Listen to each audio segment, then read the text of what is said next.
Hello, this is DrPaulCottrell, and this is being recorded on November 4th at before the opening, the market opening. This is the day before election in the United States. So for the ones that are international viewers, we're going to have an election tomorrow. So this is kind of the pre-recording of what the market's doing and some of the news, the metadata on the news that I'd like to cover today. I'd like to tell the audience, please make sure that you follow me on all my channels. I have 4 channels on YouTube. I have Brighteon, Bitchute, and Rumble. On the election night, I will be going live, and I will have a spaces on X for call-ins. I will start at 7 p.m. Eastern Standard Time and cover the election through the night, all right? Probably will cover it until about 11 o'clock, maybe 11:30. But from 7 to about 11, 11:30, depends on what happens, all right? Maybe it's maybe it comes in early and no big deal. I posted on X something very interesting, all right? There is something called the Bible Code. And how the Bible Code basically works is that it takes the letters of the Torah in Hebrew, all right, and finds intersection of certain words to try to understand potential futures that are written in the Bible. All right. So if you don't know what the Bible code is, search it on Google and it'll give you some information on it. It has a high accuracy. All right. But the accuracy goes up or down depending on certain things that happen with the Bible code. So you can do equal spacing lettering, right? This is a technique that was known for thousands of years, but could only be computed by humans at a very low level. So basically what you can do is you can take the letters of the Torah and you can find words. The whole Torah is one word. It was originally written with no spaces. So it's one gigantic word. But to understand what the story is, you had to have spaces. So you could find code within the whole one word of Torah looking for certain things, right? That's the easiest method of the Bible code. The next method is taking equal space lettering. So you can take every other letter and create a grid, or take every third letter and take a grid. So what people did back in the days before computers is they would take paper, or they would take parchment, and they could write the letters of the Torah on each of the parchment sections, and then they could skip it. So you would write all the letters of the Torah in parchment or on paper and in order, all right? So you have this big stack of letters in the order of the Torah, and just skip every other letter. And by skipping every other letter, you would have half of the letters of the Torah because you're skipping, every other letter. Then you can create a grid. You can create, let's say, you can say, okay, I want to take a look at the first book, Genesis, and create a 200 letter by 200 letter grid of this equal space lettering. And it's like a word search. So you can find words within these equal spaced lettering and some sort of grid pattern. The tighter the grid and the tighter the equal space lettering, the more statistically significant it is, the higher probability. And what people have been doing now with computers, you can do fancy things with this. So what you can do is you can now with computers, you can type in words and it will find out, it will crunch and figure out what's the best equal letter spacing and what's the best grid size to find certain word patterns within the grid. Okay. The way Kabbalistically what this means is that the future, the present, and the past are all written in the one word of Torah. That means everything that ever existed, is existing, or will exist is already written. The problem is how do we access it? Now that's Bible code using equal space lettering and grid patterns. There's other more complex things where there's actually, and not many researchers know about this, there are letters with certain symbols for cantillation of reading of the Torah or reading of the Bible. And they are almost like, they can be promoters. I'll call them promoters. So because the code, all right, the Bible is one word and it has, the letters of the alphabet of Hebrew, right? And each letter, when combined, can create a word that creates a concept, right? Well, it's one big string, but there's 22 letters, okay? In our DNA, it's one big string, but 4 letters. It's a 4-base system, not a 22-base system. So what you can do is you can take the code and you can have the code fold it on itself. So if there's a certain cantillation note pattern, let's say on a particular letter, and another cantillation note pattern in another area of the Torah, right? For that letter, you can fold onto it, all right? And by folding onto it, you can do some manipulation of the code and get new insight in future, present, and past in the code, all right? Now, a lot of people are going to say this doesn't exist, blah, blah, blah. I don't really care. I don't care what you think. But the thing is that this code, according to Kabbalah, is that all past, present, and future is written in it. There's many different methods to look at this code. Most of the method is equal space lettering with 2D grid pattern. But with computers, you can now do a 3D grid pattern, right? And if you want to get into higher mathematics, you can do a 4 or 5 degree dimensional grid pattern. All right, so you can do a 2D, 2-dimensional grid pattern, which is what most Bible code researchers do. But the computers can do higher dimensional grid patterns.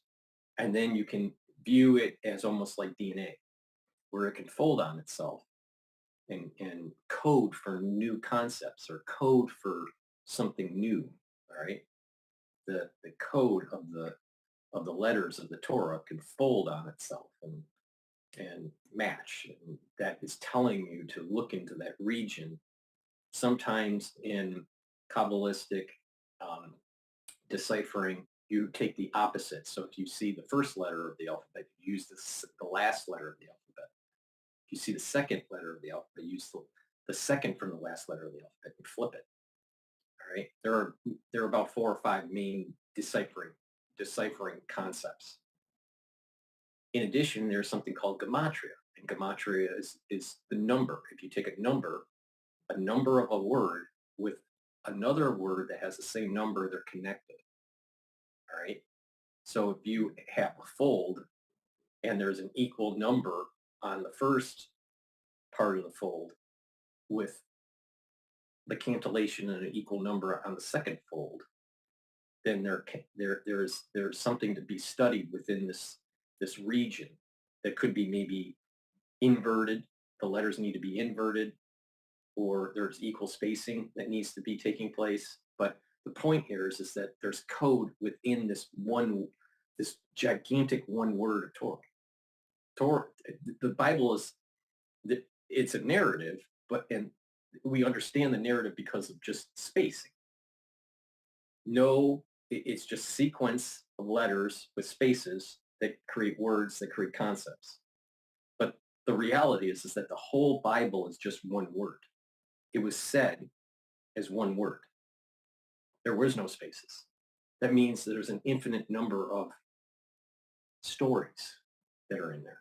Some of them are buried within a story, kind of a fractal within a fractal. Now, the concept that I'm talking about may go over a lot of people's heads, but there is no doubt that this exists. No doubt whatsoever. All right. So they found, the point that I'm making is that through the two-dimensional Bible code, they found that Trump and assassination and um, some other words within the code uh, seem in this grid pattern seem to suggest that he'll win the election. All right. My understanding, because it's very hard to understand this Bible code researcher because of his accent, but I posted the video on X on what this grid is. All right, and his explanation of it. My understanding of what he's saying, because it's kind of hard to understand it, but it seems to me that Trump is going to win the election, but it's not going to be certified until it's not going to be actualized or finalized until Friday of November 10th. Is it November 10th? Yeah, November 10th is Friday. All right, because in the Bible code it states the Hebrew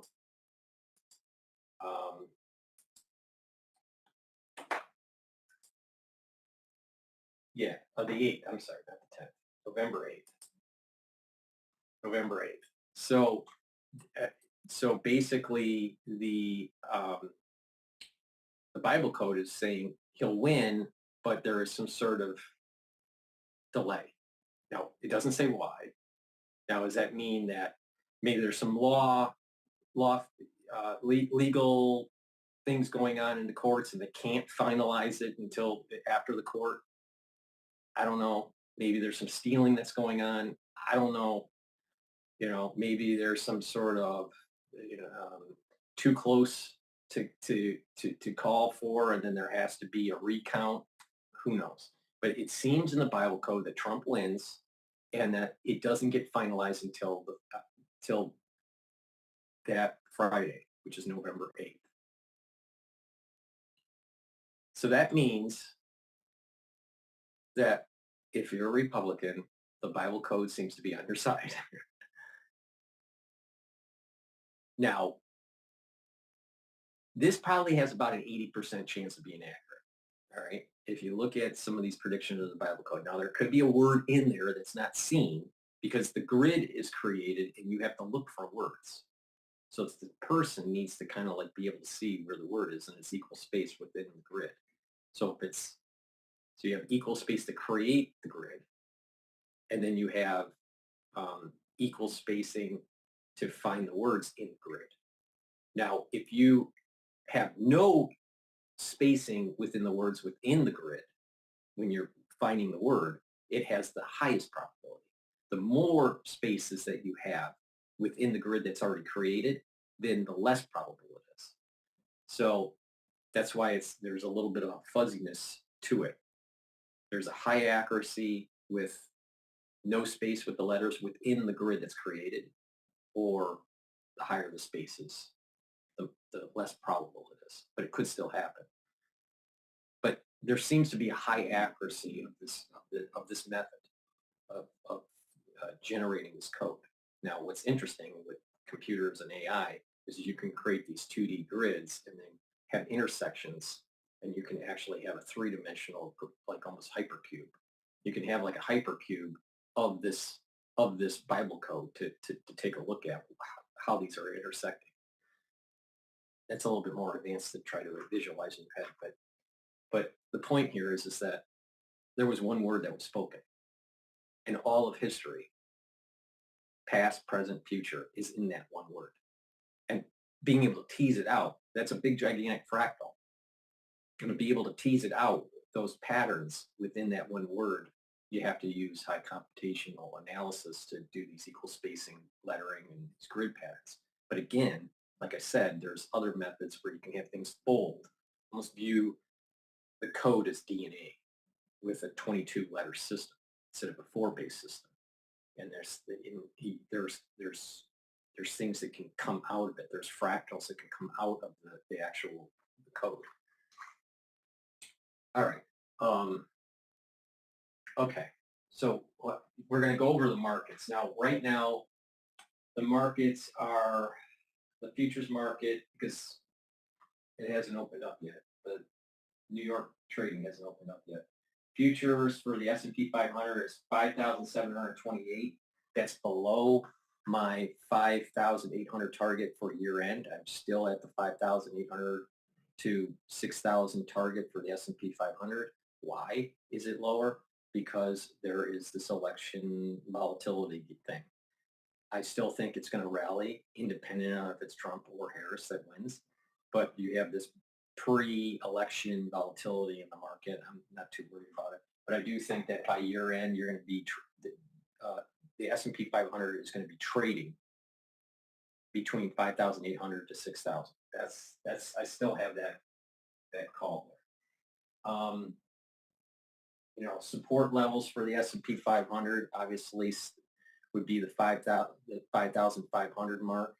That's a very psychological support level, but you also have fib sequences that are at the 530 mark, and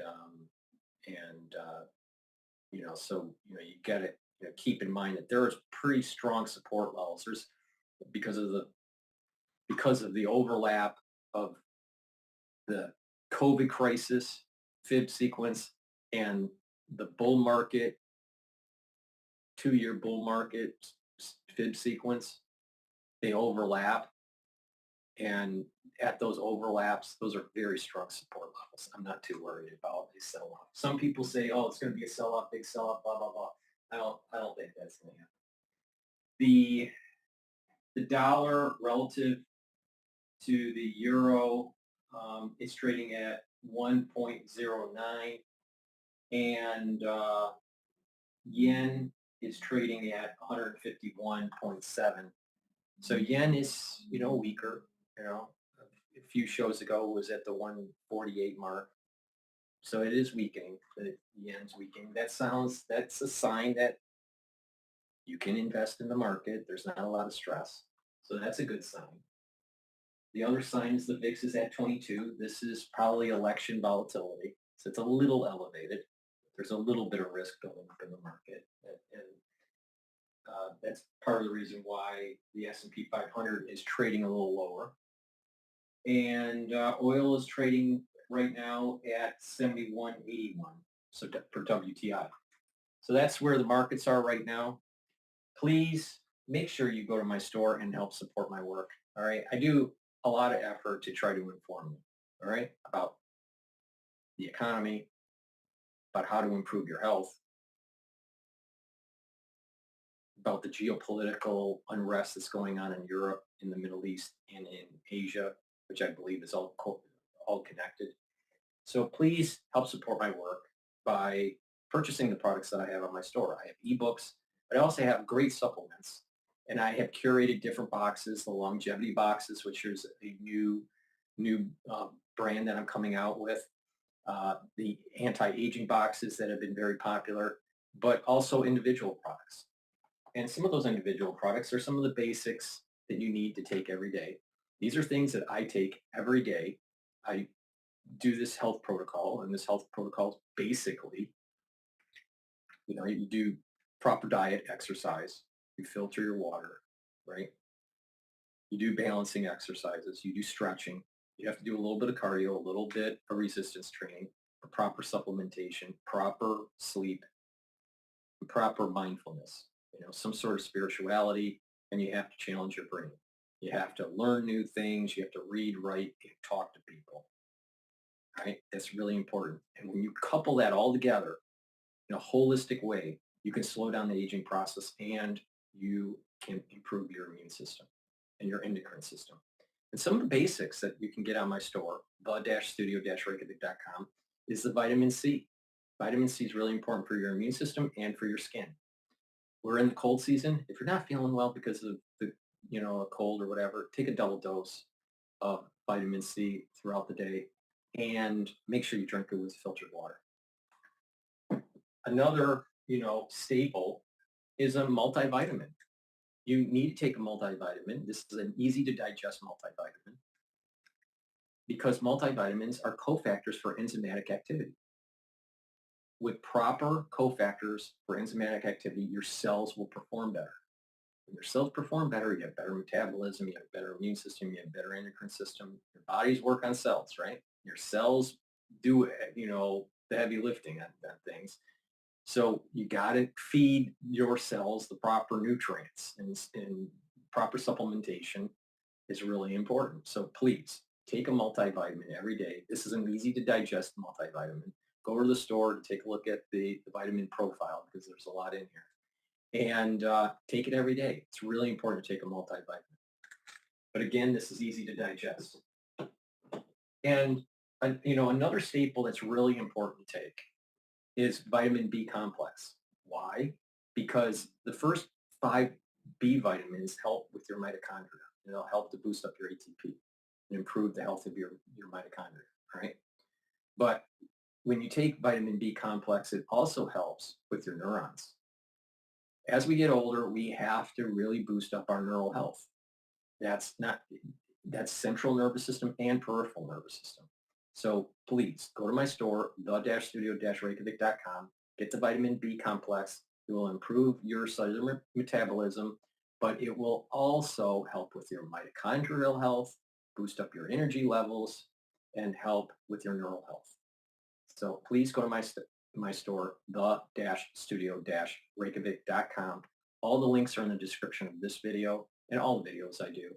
Please go to my store and help support my work and help support your health. Because if you follow my protocol, you're going to improve your health. All right. So with that said, let's take a look at what Bloomberg has to say about the election. County by county, state by state analysis. Greg Giroux, ballots and boundaries. Can't say enough about it, Bloomberg. Government. Paul, what do you see? I'm not sure how he gets that granular. How long does it take you to figure out where all these work? You're right in experience because he goes it down to the district level and which districts in play and what that might mean. So the market's trying to figure out kind of what's in play here. We got a little bit of red on the screen here. The S&P's off 8 points, Tom. The Dow's off about 110 points. That's a quarter of 1%. And NASDAQ's off about 0.3%. So sure, stay with us. We're going to look at hydrocarbons here next, and then Bob will. Okay, so they're going to a break. Excuse me, Regina. Right, they're going to a break. We're going to go to CNN and listen to the professor that's picking Harris.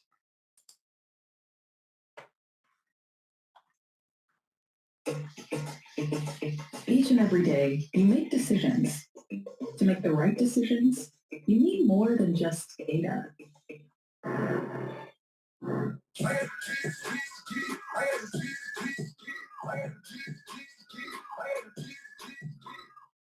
We've got the man with the keys here with us tonight. It's the one and only Professor Alan Lichtman. He has correctly predicted 9 of the last 10 elections. And the one he got wrong, 2000, he argues he actually got right since Al Gore beat George W. Bush in the popular vote. So exactly how does Lichtman make his predictions? Well, he says we should follow his 13 keys to the White House. They include things like incumbency and third-party candidates, state of the economy, and social unrest. If 6 or more go against the party in the White House, its candidate will lose. Fewer than 6, its candidate will win. So what are the keys saying today? Let's bring in Alan Lichtman to talk all about it. So he creates this multifactorial equation. And, it's basically, will that candidate win or lose based on these keys, he calls them. So everything with Trump is chaotic. You can't model a chaotic system. Sorry, you can't.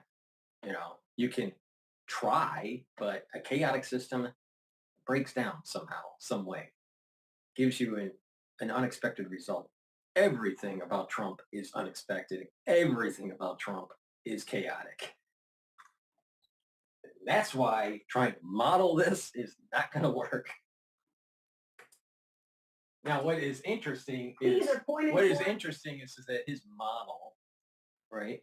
He's trying to do some sort of multivariable regression model that he built up. Who do you think is a little bit more accurate? Do you think the Bible code is more accurate, or do you think this professor is? I suspect that the Bible code is more accurate. Now, it could be our interpretation of what the Bible code is saying is wrong, but we'll see. We'll see. Bible code is saying that Trump's going to win. And not only that, it gets into the details where it's not going to be finalized until Friday. Now, it doesn't say why. Maybe there has to be a recount. Maybe there has to be, legal issues that have to go through the system. Who knows? I don't know. I don't know. Maybe a state calls that most likely is going to go for Trump, but it's so close that they have to, just double check to make sure that is. Maybe all the certifying takes place at the state level, by Friday and not election night. Maybe that's what the Bible code is saying. I don't know. But it states Trump, the election, that he's going to win. The way I understand from the Bible code interpreter, is that Trump's going to win and that it's not going to be finalized until November 8th of that, so Friday, even though the election's on the 5th.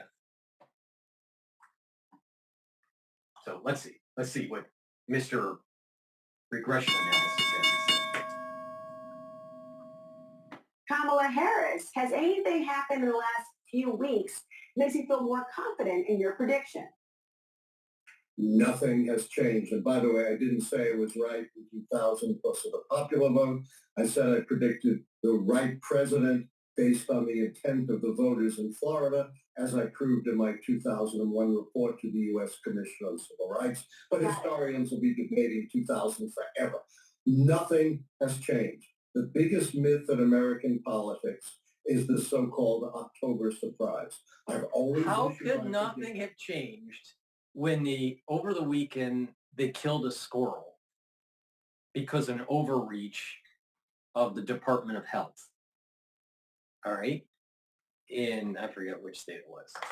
And the other issue is that Kamala has not really, it doesn't seem like she's really galvanized any new voters.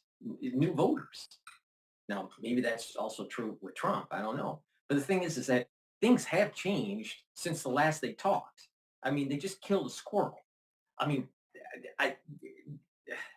anyone that watched John Wick, you don't mess around with dogs or cats or whatever, right? In this case, the squirrels. And I'll tell you, I think that I think the polls, there's something about the polls that's not picking up something that is on the side of Trump.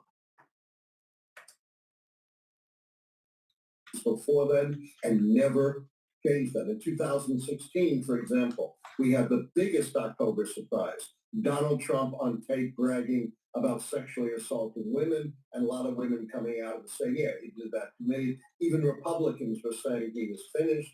I did not change my prediction of the Trump win, which, Laura, you can imagine did not make me very popular in 90% plus Democratic D.C., where I teach at American University. Well, you usually have a lot of butterflies ahead of an election, even if people are getting backlash or otherwise. But you have said that this year, you say you feel like you have it was a flock of crows, not just butterflies, in your stomach. What makes you so anxious this time? Well, two things. Number one, I have never experienced the kind of hate I've had heaped on me this time. It just made me very nervous. I've had hate that's scurrilous, vulgar, threatening, violent. Security of my family's been compromised. We've had to notify the police. We've had to fortify our home. It's been terribly upsetting. The other thing is, I believe democracy is on the line in this election. If I'm wrong, so be it. I think being wrong once is not going to discredit my system, but I think if I'm wrong, then our democracy is in very serious peril. Democracy is precious, but it can be wait. He's predicting Harris, and he's supposed to be a scholar, and a scholar is supposed to be nonpartisan, right? You're supposed to be able to collect the data and just, interpret the data, try to be as factual as possible, and keep the opinions out of the analysis. Then he's like, well, if I'm wrong, then it's going to be the end of democracy. This clown. All right.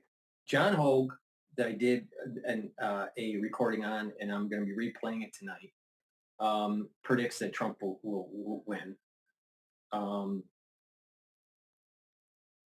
At least win the election. Let's put it that way. And the Bible code is saying that it looks like that Trump's going to win, but there's going to be something strange about the time between Tuesday and Friday. Something doesn't get finalized until Friday. So I suspect that there's going to be some impropriety that's going on, and then it goes to court. But it's close, and states need to hold the line. Michigan needs to hold the line. Pennsylvania needs to hold the line. Wisconsin needs to hold the line for Trump. And when they do that, he'll be victorious. All right. But the democracy, we're going to lose democracy. We're going to lose. We're not going to lose. We're not going to lose democracy if Harris is in office. We're not going to lose democracy if Trump is in office. Why? Our founding fathers had a great idea. 3 pillars of government of equal power. It's called checks and balances. The legislative side of government, the executive, and the judicial. All right? So we're not going to lose our democracy if Harris wins. We're not going to lose our democracy if Trump wins. We don't even have a democracy. We have a constitutional republic. The Democrats want a democracy because they want majority rule, codify what the majority wants for that current zeitgeist, and then push that legislation forward in laws and push that in society. The beauty of a constitutional republic is that your rights are protected even if the majority wants to take them away. That is the genius of what our founding fathers actually wrote. And oh, by the way, one of those founding fathers is a relative, all right? That actually certified the Constitution in New Jersey. So I know a little bit about this.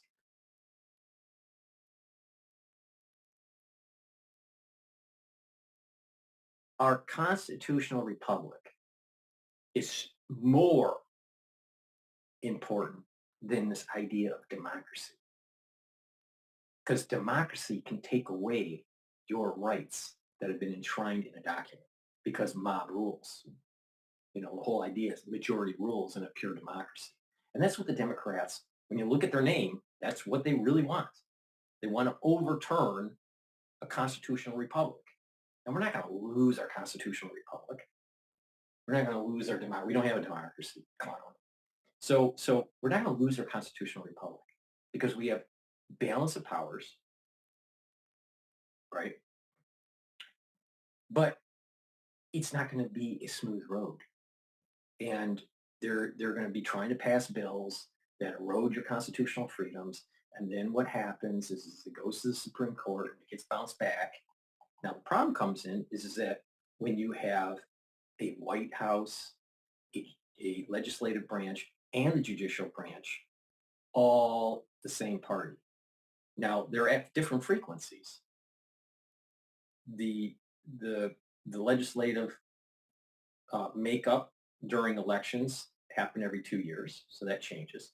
The executive branch changes every 4 years, right? Because of elections, or the chance of changing every 4 years.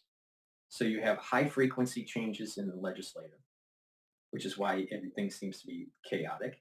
You have a medium 4-year frequency of change in the White House, in the executive branch. And then you have life term in the judicial through Senate confirmation hearings. So you have a low frequency change. So you have high frequency change, medium frequency change, very low frequency change.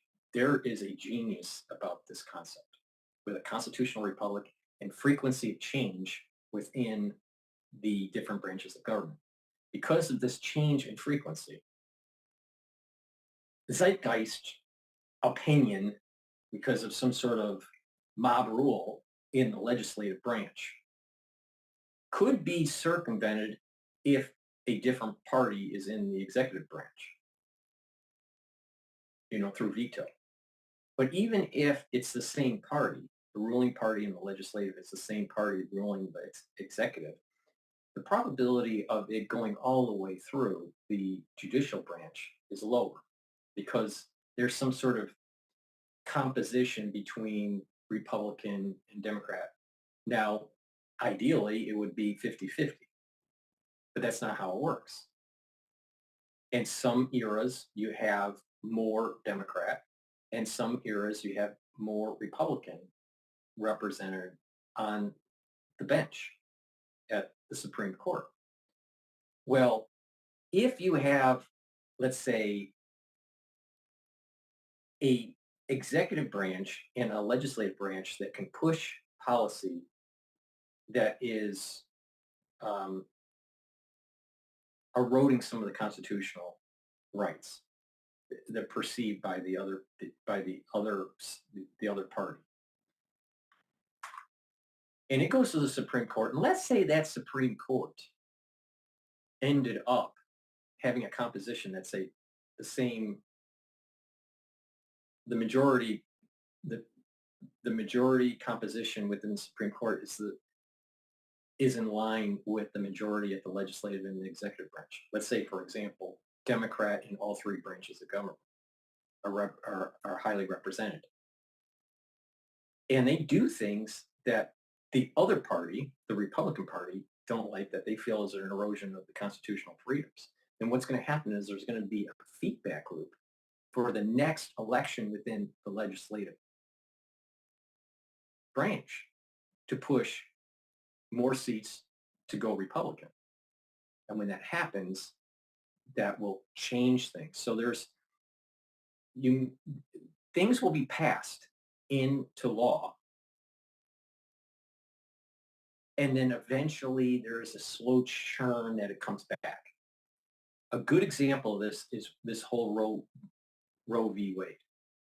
It took from 72 to 2020, I think it was when it was overturned. 2021, I don't remember what year it was overturned. But you're talking about, 30, 30, 40, 50 years almost, 50 years or whatever, of a system churning to a point where it, in my estimation, the Supreme Court ruled right that it's really a state issue, not a federal issue. So it's important to understand that there are these frequencies, these different frequencies. High frequency at the legislative branch, medium frequency at the executive branch, and low frequency of change at the judicial branch, at the Supreme Court level. And this is kind of like a backstop to try to slow things down and not, go to the point where you're eroding the constitutional republic. All right, because there's feedback. There's a feedback. And that's important. On top of it, we have a system of government that basically says that you have rights and they cannot be infringed upon. That was what the states agreed upon to ratify the Constitution. So this is a really important point. Harris is not going to destroy our constitutional republic. Trump is not going to destroy our constitutional republic because of the checks and balances and this change in frequency, all right, within the different branches of government. It's not going to just collapse and all that. But what's going to happen is you're going to have laws that are passed that may go against what your party affiliation is, in terms of, the rights of the unborn, in terms of taxes, in terms of, your health, giving more power to the agencies and all this stuff. So, there is an encroachment of loss of liberty, for sure. That's happening. But we're not going to lose our constitutional republic just because Harris is in office. If Harris wins and the Republicans win the executive, or if Harris wins and the Republicans win the legislative branch, Harris is a dead duck. She can't do anything because nothing's going to go through Congress. Nothing's going to happen. Whatever the Republicans try to pass, she's probably going to veto, and it's going to be deadlocked. All right, so I'm not too worried about that. I'm really not. I don't think the world is going to just collapse. I do think that Harris has a potentiality of, raising taxes and giving more power to the agencies. Now, if the Republicans lose the executive branch and Harris wins let me rephrase that if the Republicans lose the legislative branch and Harris wins the executive branch, then it's very possible that taxes could go way up, and there's this an intrusion of these agencies in our lives. But eventually there's a 2-year feedback within the legislative branch that kind of self-corrects. So it's not going to be the fall of the institutions. It's not going to be the fall of the country. I don't believe that for a second. But it could be harmful for the economy. It can be harmful, with increased taxation, increased indebtedness, and how we execute wars. I don't feel that Harris is as strong as a commander-in-chief as Trump is, nor do I think that Harris gets the respect by the armed services, servicemen and women. So, I think that is really, the focus. We have a constitutional republic. We do not have a democracy. We never had a democracy. We don't want a democracy because democracy in its purest sense means the masses rule. And that if the masses want to take away your property, if the masses want to take away your civil liberties, if the masses want to do harm to you, they can in a democracy. That's how it works. That's not how it works in a constitutional republic. So do you really want to vote Democrat or do you want to vote Republican? Because just the word tells you where their heart is. A constitutional republic is more in line with the Republican Party. A constitutional republic is not in line with the Democratic Party. If you think I'm wrong, go back to what FDR was trying to do during the New Deal. FDR wanted to circumvent the Supreme Court. Sound very familiar with the current zeitgeist with the Democratic Party? And push policies that control the economy? They don't believe in free market. They believe in controlled market. So you want to support that? I don't think it's going to be the fall of the republic. I don't think it's going to be the fall of the constitutional republic if Harris gets in. But they're trying to push policies where they're circumventing and trying to weaken the economy, our military, and our constitutional freedoms. Now, they're going to spin it. They're going to try to spin it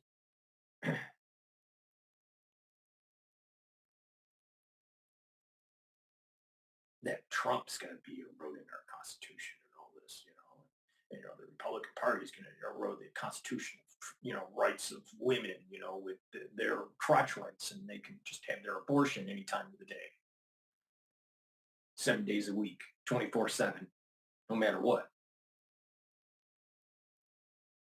Now, I do believe that women have rights that are in the Constitution, just as much as males have rights. But the same logic of giving rights to women with the Constitution, because at a time there was a zeitgeist that said that women didn't have, as much rights as men. There was a period of time in human history where that was true, right? That's the way the society worked. That was wrong, but there, it was debated, and women, are given rights based on constitutional precepts. But the same thing is with the unborn. What gives women constitutional rights is the same logic for the unborn. Now, if they're willing to take it away from the unborn, then isn't it okay to take constitutional freedoms away from females? Of course not. And therefore, the right way to handle this is to have some understanding within the society, a new zeitgeist that delineates the protection of the unborn. And they have constitutional rights for freedom of life. Now, it gets nuanced, if it was incest or if there was rape or blah, blah, blah. But that you're talking about, if that was the case, that would have happened in the first trimester, the abortion. And abortion should be available for the first trimester. But if there is developmental issues in the second or third trimester and or the health is threatened for the mother, physical well-being is threatened by the mother, for the mother, then, termination of the pregnancy is, in line.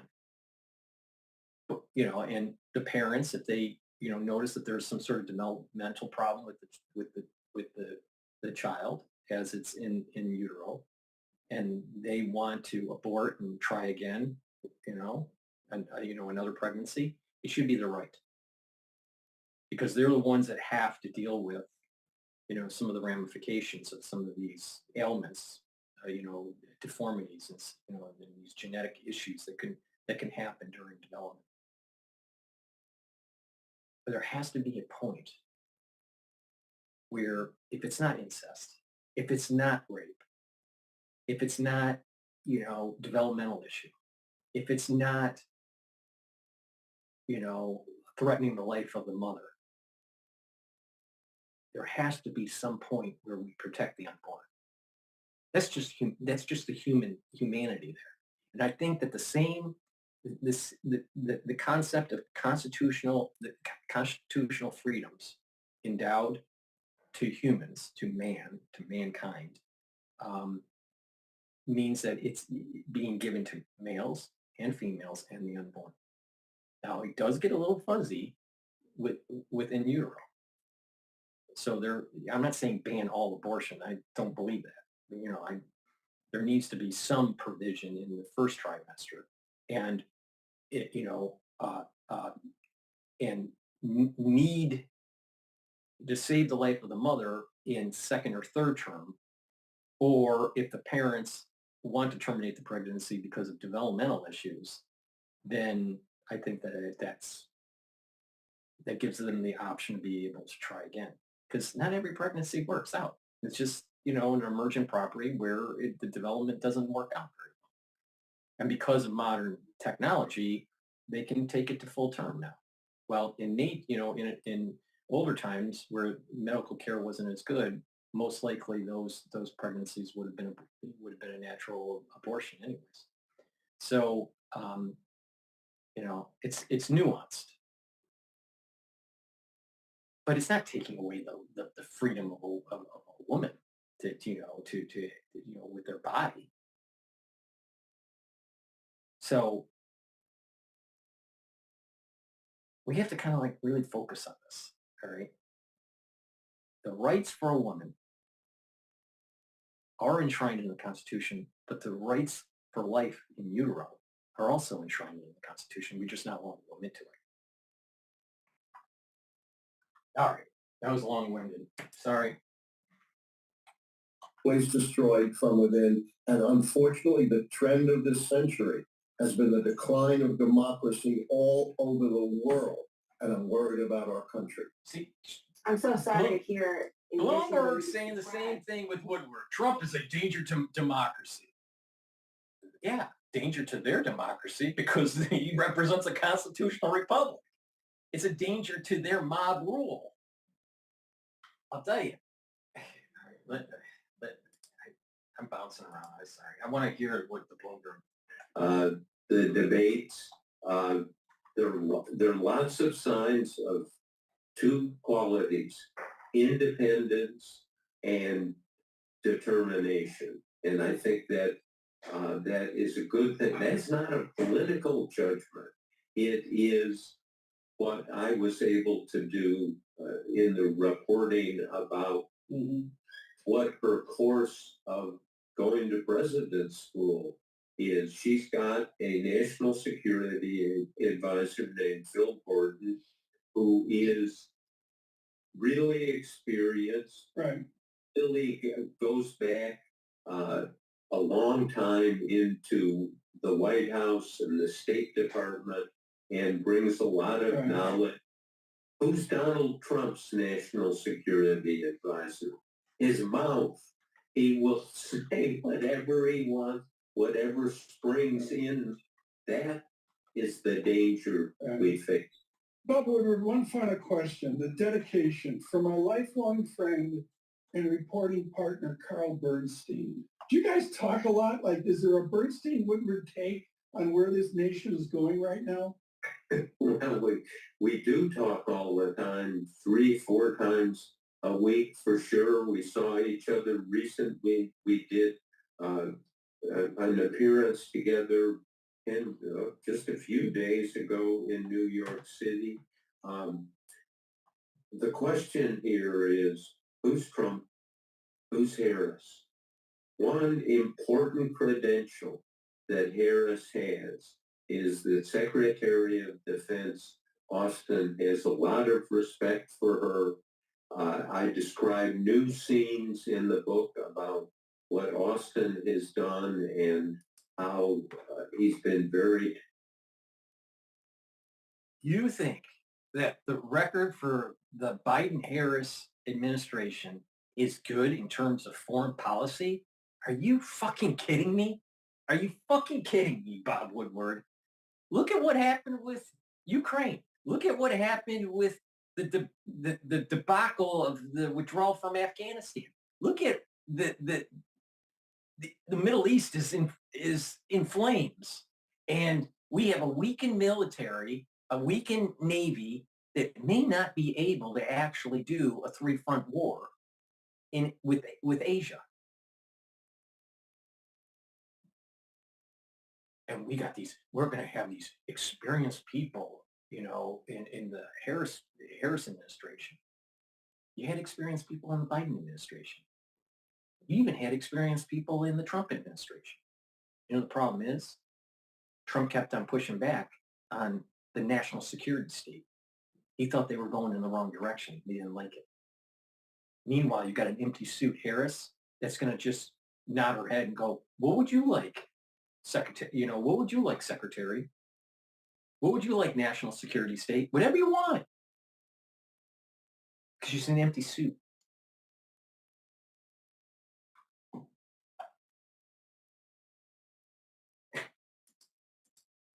Boneheads. You personally had to go through and simply predicting and using your keys, the fact you get all the vitriol and the hatred is mind-boggling to me, even though I'm not politically naive to where we are right now. I'm sorry for you and your family on that point. For other intellectuals, though, you and a polling legend, Nate Silver, you've been feuding over whose prediction methods are more accurate. The fights, frankly, have gotten pretty heated. And you just mentioned you're taking a break, taking income from all corners. Why do you think the climate, though, has gotten so nasty this time around? The media. Donald Trump, and I've never experienced this before Donald Trump. We've never had a candidate before who has dehumanized his political opposition, called them vermin, called them worse than the murderous dictator Kim Jong-un, who machine guns his political opponents, called for calling out the military against U.S. citizens. Not just criticizing Liz Cheney on her foreign policy, which he's a New Yorker. Fucking A, give him a break. but talking about her facing 9 gun barrels shooting at her. We're saying he wouldn't mind if people shot at the so-called fake news, the press. This is what is different. This is what we have never seen before in American politics. He said he'd be a dictator on day one to drill, drill, drill. Well, drilling doesn't take one day. It takes months and years. And no dictator in the history of the world has ever relinquished power after being a dictator on day one. And by the way, I didn't like Trump any better in 2016 when I predicted his win. My predictions are totally nonpartisan. I predicted the two most conservative presidents of our time. My first prediction was of Ronald Reagan in April 1982, when 60% of Americans said he was too old to run again. He's too biased. And here we are at the 11th hour practically, and your predictions you say stand, and you're not changing your mind on what you've got from these different keys. I'm really intrigued to see what happens this coming Tuesday, as frankly the entire globe is as well. Alan Lichtman, always a pleasure to pick your brain. Thank you. My pleasure, and the keys are the North Star prediction. They don't change. Donald Trump delivering a dark closing message. Dark closing message. This is CNN. The results haven't even been tallied yet. He is already priming supporters with claims the election is being stolen from him, zeroing in on the process in Pennsylvania. Can you imagine they spend all the... Wake up to who you really are. Don't settle. Can you imagine they spend all this money on machines, and they're going to say, we may take an extra 12 days to determine. And what do you think happens during that 12 days? What do you think happens? These elections have to be decided by 9 o'clock, 10 o'clock, 11 o'clock on Tuesday night. Bunch of crooked people. These are crooked people. So to be clear, the election law in Pennsylvania mandates that no mail-in ballots can even be processed before the polls close on Election Day. This led to several days of counting in 2020, which eventually revealed Joe Biden's victory in that state and, of course, in the presidential election overall. All right, Trump so left office after remember what I said with the Bible code. We don't know what this means. This is that it doesn't get finalized until Friday. All right. So it seems as though Trump wins, but it's not finalized until Friday. Is it Pennsylvania that is going to be the lagger? And we're all waiting because of the counting of these mail-in ballots? Who knows? Now, you got to remember, the Bible code was written, thousands and thousands of years ago. The lawsuits challenging the results and the violence of January 6th that disrupted the counting of the electoral votes. But now, Trump is saying maybe he should have never left. We had the safest border in the history of our country the day that I left. I shouldn't have left. I mean, honestly, because we did so well. We had such a great. So now He's saying that to be able to get more views on YouTube and on CNN. It's a marketing technique that he's using because unfortunately, Harris raised more money through Hollywood in the tune of $1 billion, right? And Trump didn't. So the war chest for Harris is larger than the war chest for Trump. It's amazing what Trump has done compared to the disparity of actual donations that were coming in. So of course he uses this as a tactic, because he knows that the mainstream media, he knows that the mainstream media is going to get upset about it. I mean, every polling booth has hundreds of lawyers standing there. It's all about the lawyers. Everybody's standing lawyers. Nobody should have that. Vice President Harris now striking a more optimistic tone in her final rallies after calling herself the underdog since she entered the race back in July. Now she's saying this. We have momentum. It is on our side. Can you feel it?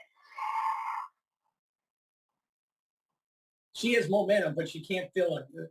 Can't feel steam. Momentum because our campaign is tapping into the ambitions, the aspirations, and the dreams of the American This was in people. East Lansing, Michigan.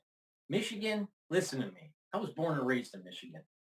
Worked in automotive. I know a lot about manufacturing. Trust me on this. If Michigan doesn't hold the fucking line, we're going to lose the election for Trump. So get in line. Make sure you vote for Trump so we don't have higher taxes.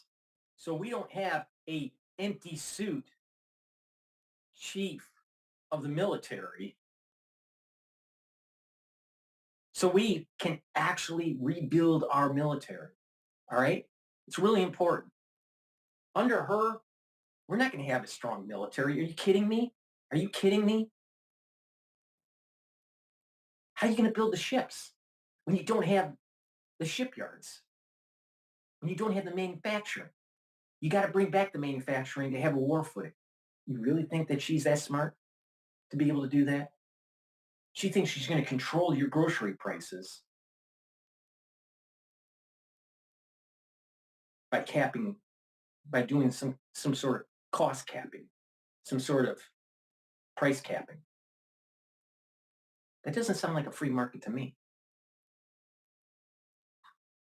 Michigan, hold the line. Pennsylvania, hold the line.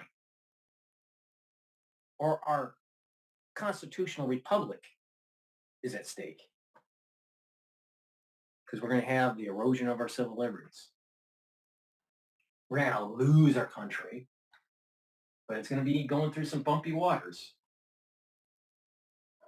She's a communist. We are optimistic and excited about what we can do together. Like reparations? Like reparations?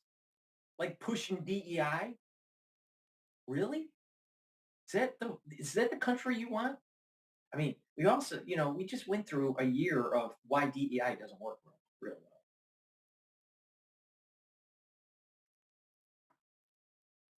She represents reparations. The trickiest thing to judge here in the final days, many of the major battleground and national polls have been showing a dead heat in virtually every state for weeks now, which is why this poll out of Iowa shocked so many people this weekend. The Des Moines Register poll shows Harris up 3 points among likely voters, a 7-point swing toward the vice president in that ruby red state from September.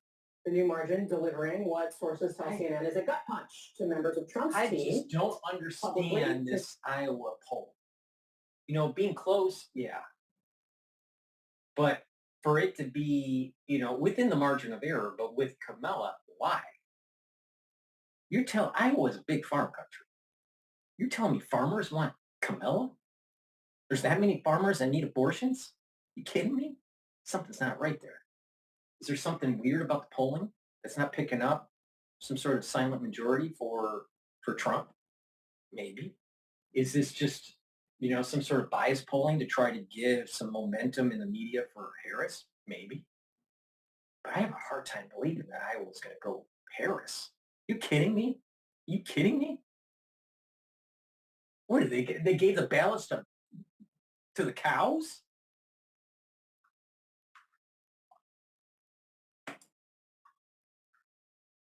All Trump has to say about the poll. So the polls, I'm telling you, you can make those suckers sing.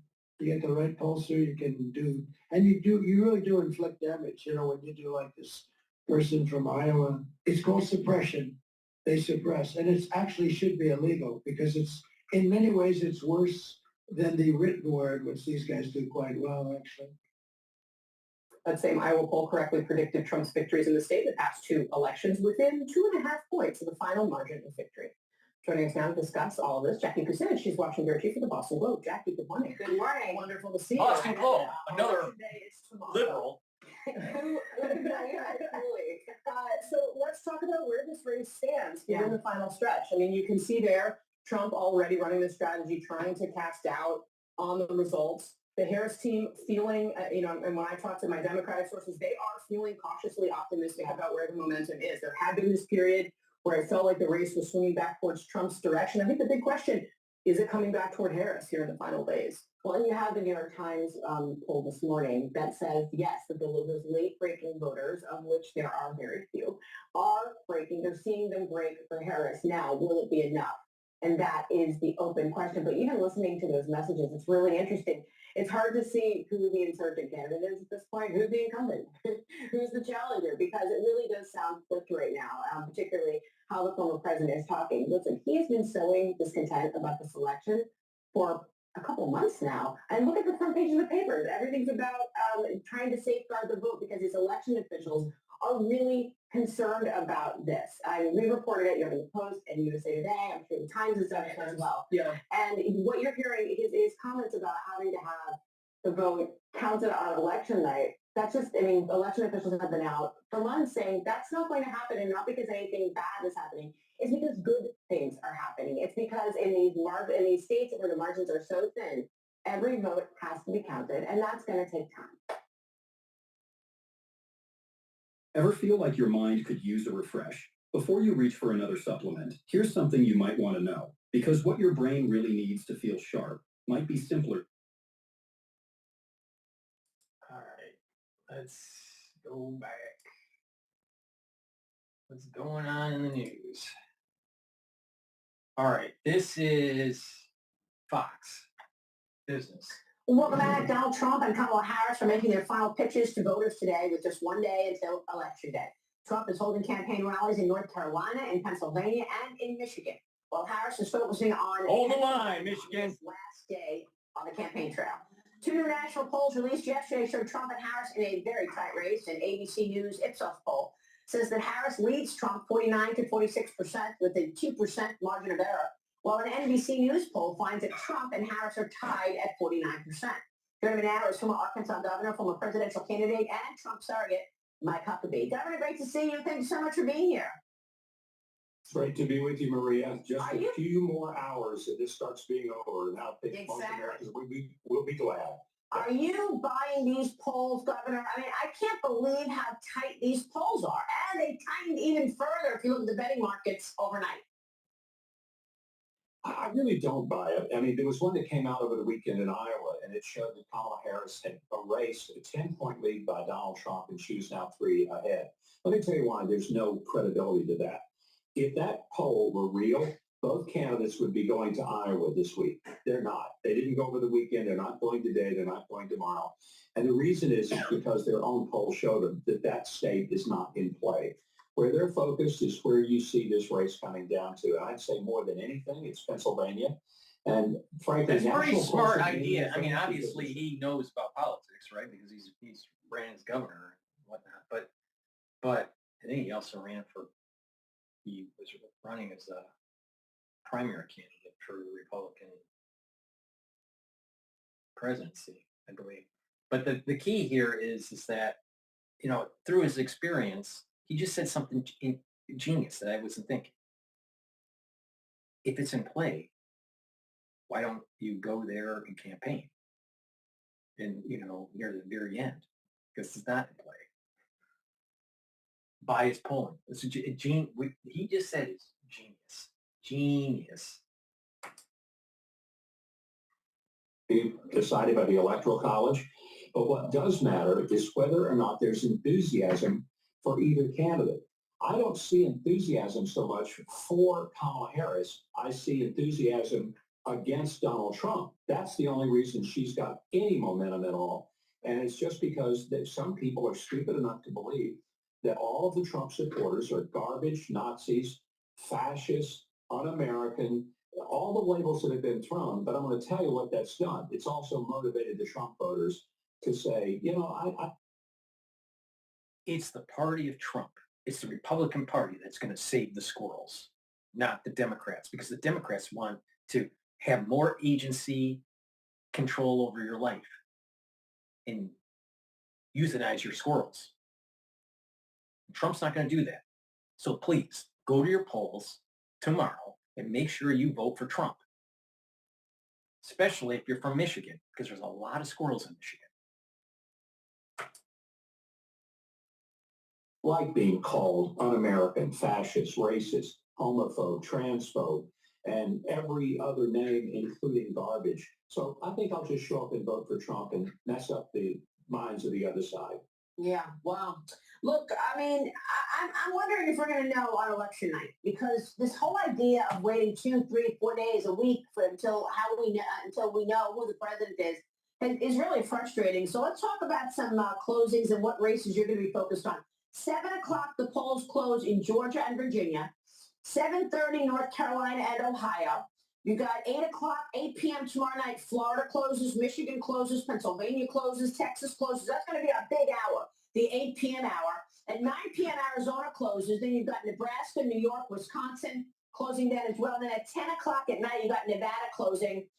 What are you going to be watching most closely on election night? And do you think we're going to know on election night who won?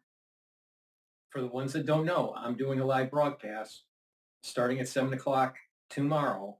So please make sure you join, and I have an open spaces for taking questions, and it will be all recorded and everything, and and disseminated on all my channels. But I'm going to be doing a live show. I'm going to do a live show tomorrow at 7 p.m. New York time, and I will be taking calls in what you're seeing at the polls, what your opinion is going to be, how you think that this is all going to pan out. And I'll, if you're Republican or Democrat and you want to voice your opinion, please do. All right. But just keep it to the election and not through the past crisis, because I don't want the censorship. But the key here is that I will be doing a live show. So make sure you watch me watching them. And maybe they'll be watching us.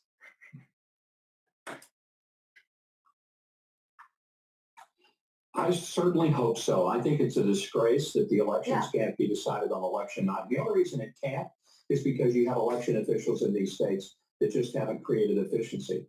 Florida is a great example. Back in 2000, their election process was a total mess. We all remember the Bush-Gore debacle, but they cleaned it up. They've got one of the most efficient election processes, covers 2 different time zones.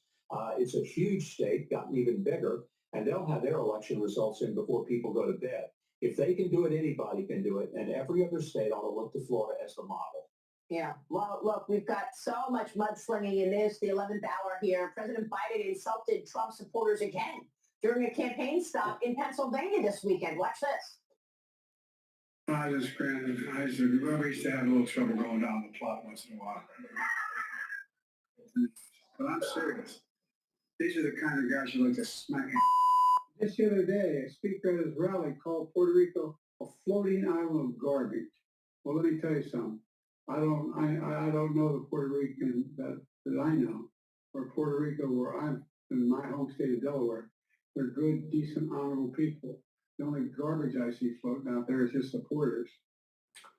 It's just unbelievable, Governor. 2 assassination attempts and this, rhetoric, these slurs keep on coming. Joe is like a chip. Hey guys, JD Vance here. I'm in Arizona, and if you could contribute $5, $25, anything, this is the critical moment of Joe is like a jack-in-the-box that jumps up and scares little kids. And he needs to be put back in the box, and they need to put duct tape over the top so he doesn't pop up again. It's got to be a huge embarrassment to Kamala Harris. But here's the real issue. Kamala Harris has already said her policies will be the same as this guy's. Do we really want 4 more years of this? I don't think so. So if people believe there's a better way to have this country go, and about 75% say we're on the wrong track, then voting for Kamala Harris is like voting to have your own toes cut off by the person doing your pedicure. I just don't think it's a good idea. Liz Peek, jump in. Good morning, Governor. Thanks for joining us. I'm concerned that men are absolutely essential to showing up for this election. If Trump's going to win, it's got to be because men come out in the numbers that they're polling, which is where he has about a 7 or 8 point advantage with men. My concern is that more women vote than men. How can they turn that around, or are they turning it around? Liz, I think they are, and it's part of it just from what we've listened to. Men don't like to be insulted. They don't like to be told that they're idiots and they're stupid and they just aren't as smart as some of the elites, and especially working class men. who stand on heavy, lift heavy things and stand on concrete floors all day, come home bone tired, and you've got a presidential candidate who basically treats them with contempt. I think there are a lot of people who say, enough of this. I work hard. And you're going to pay off the student loans of people who are doctors and lawyers with the money that I've made being a plumber, an electrician, or a finished carpenter. No, thank you. People really do understand the disaster of that. Governor, what do you make of this Iowa poll? Newt Gingrich is saying that he's not buying it, but Iowa, this latest Iowa poll in the 11th hour shows Harris winning here after all the momentum that Trump has had in these final couple of months. I talked to several of my friends in Iowa. Not one of them do anything other than laugh out loud at that poll. They think it's ridiculous. And as I said before, if it were real, you'd see at least one of these candidates, if not both of them, changing their schedules and getting over to Iowa because that would be a place they'd have to go. Neither of them are scheduling it. Good point. Cheryl, jump in. Well, I think in this final day before Election Day, Governor, the simple question now is what do you think the best closing argument is out there for former President Trump to close women and to get them to vote for him tomorrow? Less taxes. Cheryl, it really comes down to, are you safe in your community? Are you safe in your home? And can you afford the groceries on your table? And can you afford the gas in your car? And the answer is no. And if women vote only for abortion, which frankly doesn't make sense because abortion is now in the hands of the states. People can get an abortion if they want to. I would to God that they wouldn't. Because I believe every life has value and worth. But if that's the only reason that people vote is so women can kill their babies at will, then we've got a really sick culture going on. So I think the closing message for Donald Trump to women is, this is about you. It's not about me. I'm gonna go into like a Kabbalistic sense here, all right? And I should do a video going into detail about this, probably a PowerPoint one, because this is pretty complex. But remember what I said about life in fractals, all right? Everything in the world has a fractal. The way we develop is a fractal. The way the universe evolved is a fractal. Kabbalah is a fractal. And so is the story of the, 7 days of creation is a fractal, And it's of eras. The day is an era. It means an era, okay? Now, as we progress through the 6th era, it is tied to Yisod, which is foundation, which is an attribute of the Sephirah that's dealing with procreation and sexuality. All right, and after we get through this era, we go into Malchut. And that era of Malchut is the Messianic era, the 7,000th year. All right, and we're going into the 7,000th year. So, so the whole point here is that we're in Yisod, and there's a lot of turmoil in the attribute of the Sephirah dealing with procreation and dealing with sexuality. And near the end of that era transitions into the Messianic era. This is all Kabbalistic. I'm not making this up. You can just look it up. And this has been around for a long time, all right? Thousands of years, right? This era of Yisod, you can see playing out in the media where there is the gender dysphoria. So sexuality is confused. All right. There's a lot of turmoil going on. The idea of gender roles in society, male and female, should, males perform, in female sports, participate in female sports and vice versa. There's a confusion that's taking place here. So this charge of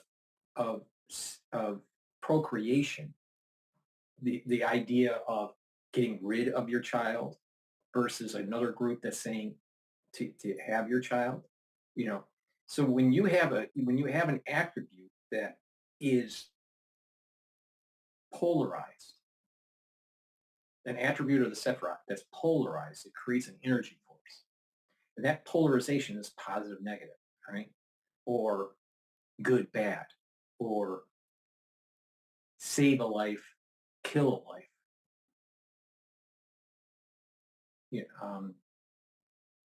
Someone that is one karyotype, let's say male or female, and there is this other side that wants to reverse it. So there's this tension that's taking place in the attribute of the Sephiroth in Yisod. It gets more and more intense with more killing of the unborn, with more gender dysphoria, with more issues with sexuality and procreation. And then all of a sudden, there's a societal collapse or a societal shift, a zeitgeist, a new zeitgeist that shifts right into the Messianic era. And we're seeing this playing out in it. I'll do a video that goes into more detail about this concept, that each of the Sephiroth has a mapping to the days of creation that tie into actually eons, ties into epochs of human history. And it's a fractal. So you have days of creation, 7 days of creation, right? But you also have, every 7th day is our day of rest.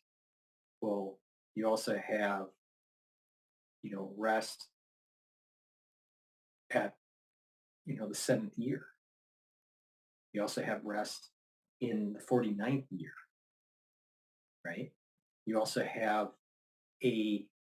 so you have weekly rest. There is an annual rest. There's there are year rests. There are jubilees. There's also cosmic rest. All right, so you can have, and there's rest of 1,000 years. So they're fractals of each other. All right. Days of the creation with a day of rest also translates into a fractal to 1,000-year rest, which is the Messianic era. All right. Now, what's interesting is that, people would say, well, if you have 1,000 years of rest and you don't do anything, how's things made and all that? We may have a society that's like R2D2, where everything is done for you. And that's what the Kabbalists are predicting here, is that there are going to be non-souls doing things for people that have souls.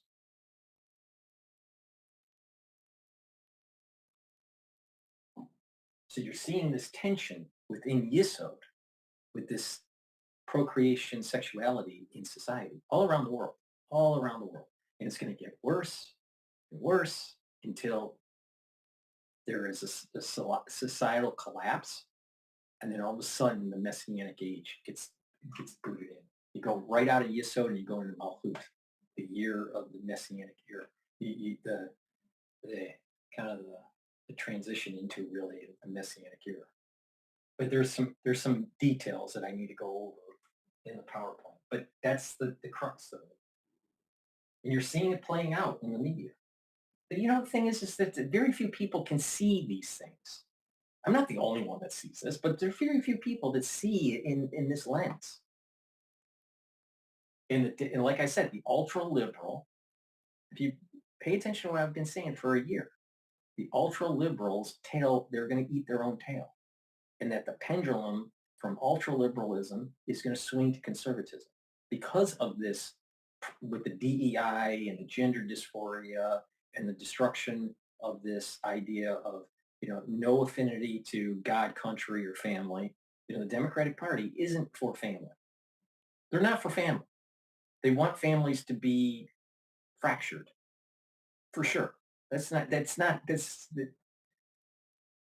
not for country, because they want a one world government. And they don't have a strong affinity to God or spirituality.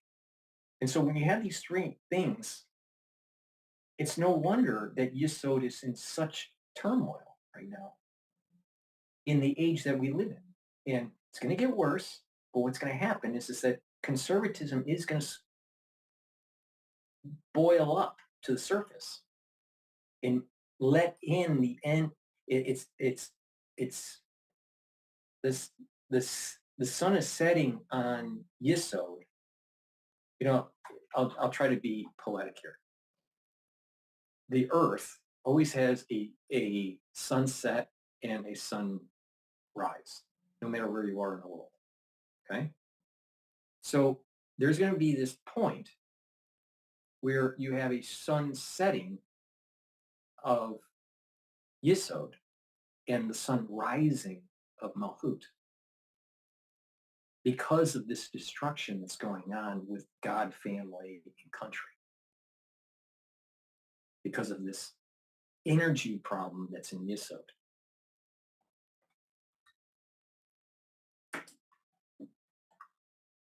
Donald Trump, it's about you. It's about whether your kids can play in the yard without fear of being the victim of a crime by somebody who's come across the border illegally. It's about whether you can afford to send them to camp or college. It's about whether you can live your life with a level of freedom and economic capacity.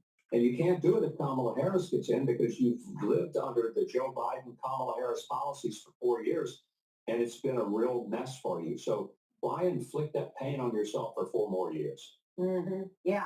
And Governor, what's the most important policy you'd like to see changed should Trump return to the White House? Is it the border? The new bearskin hoodie 4.0 claims to be the most advanced, waterproof tactical hoodie ever made. But the real part? I mean, that's a big part of it. But Marie, I think the bigger issue is just getting back to where America is a country that treats everybody the same, that you don't use the alphabet agencies of Washington, D.C. to go after your political enemies, and you punish the people that disagree with you, and you tell women who go to school board meetings to protect their children that they're going to be put on the terror watch list. This insanity has got to stop, and we need to quit doing things that defy common sense, like pushing the idea of mutilating children when they're 12 and 13 years old, and don't even let them have a tattoo. You don't let them get beer, or you don't let them buy tobacco, but you let them change their bodies irreversibly. This isn't about progressive. This is about being stupid, and we need to quit being stupid. This is really, really distressing when you take a look at the impact of these policies on American citizens.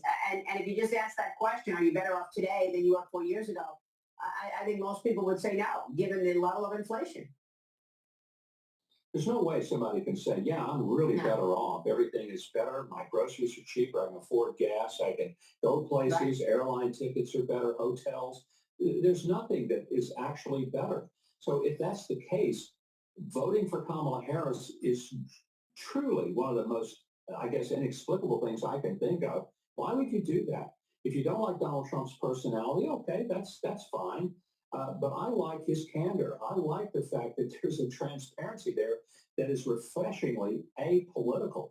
He says what he thinks. You may not like it, but you don't have to have the Kamala Harris issue, which is one state you tell people you're pro-Israel, in another you tell them you're pro-Palestinian. So what you have is somebody who's a candidate who changes positions more than Cher changes costumes during a concert. I just think that there's something incredibly disingenuous about that. And you can't trust a person who does it. So today, Nikki Haley is out with an op-ed in the Journal, Governor, and it says, look, Trump may not be perfect, but he's the better choice. Do you think Trump needs to go after the Nikki Haley supporters aggressively in these final hours? Well, I think he needs to go after everybody, but he needs to keep reminding them that they may not like his personality. He can be abrasive. You know, I tell people he's like a guy on a construction site in Queens. That's who he is. I find it kind of refreshing that he's just so honest about what he's thinking.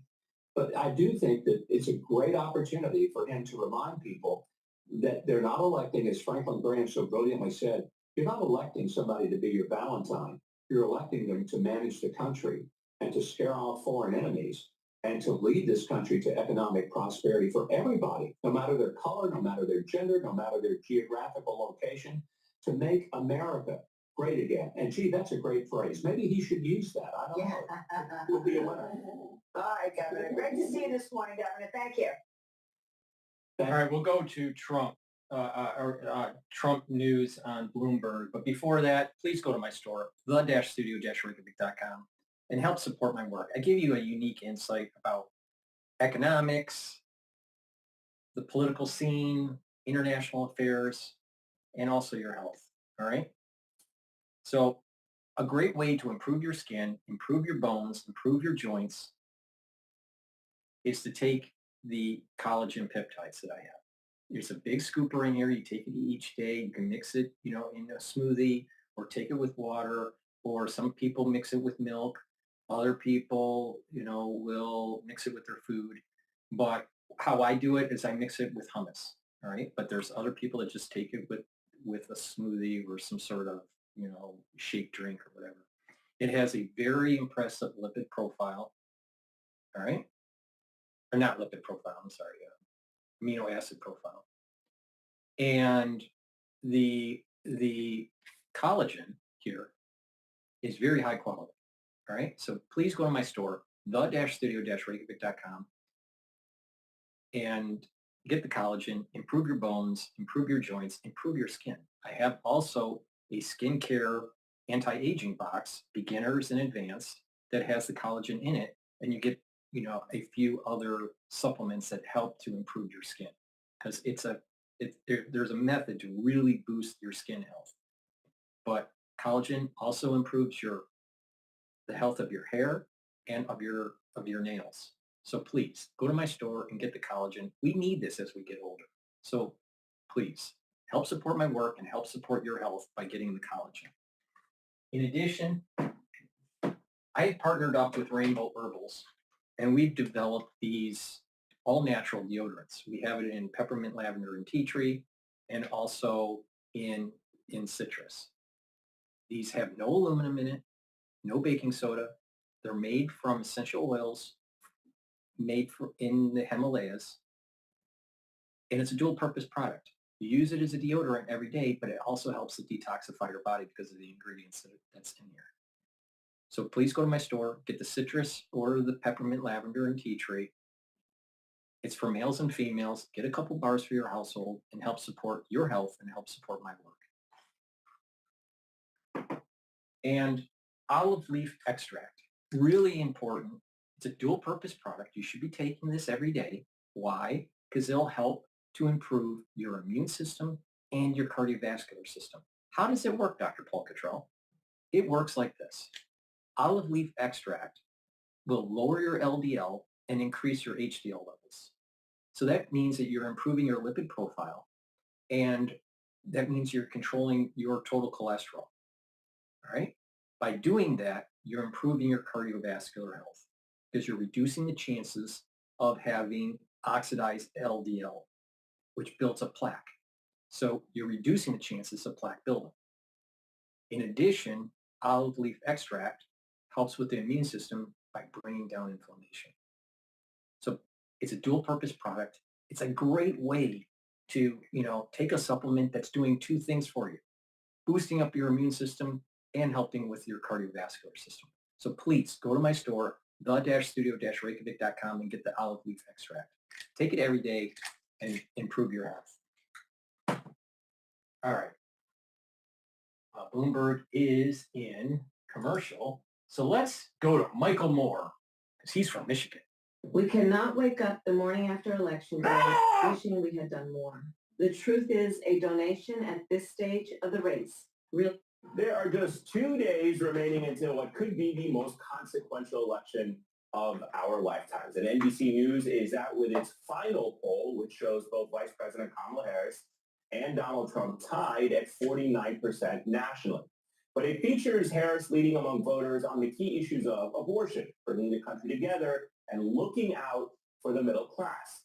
Notably, voters are also demonstrating more faith in Harris than Trump. Think about that for a second. If you want to kill your kid, go vote for Harris.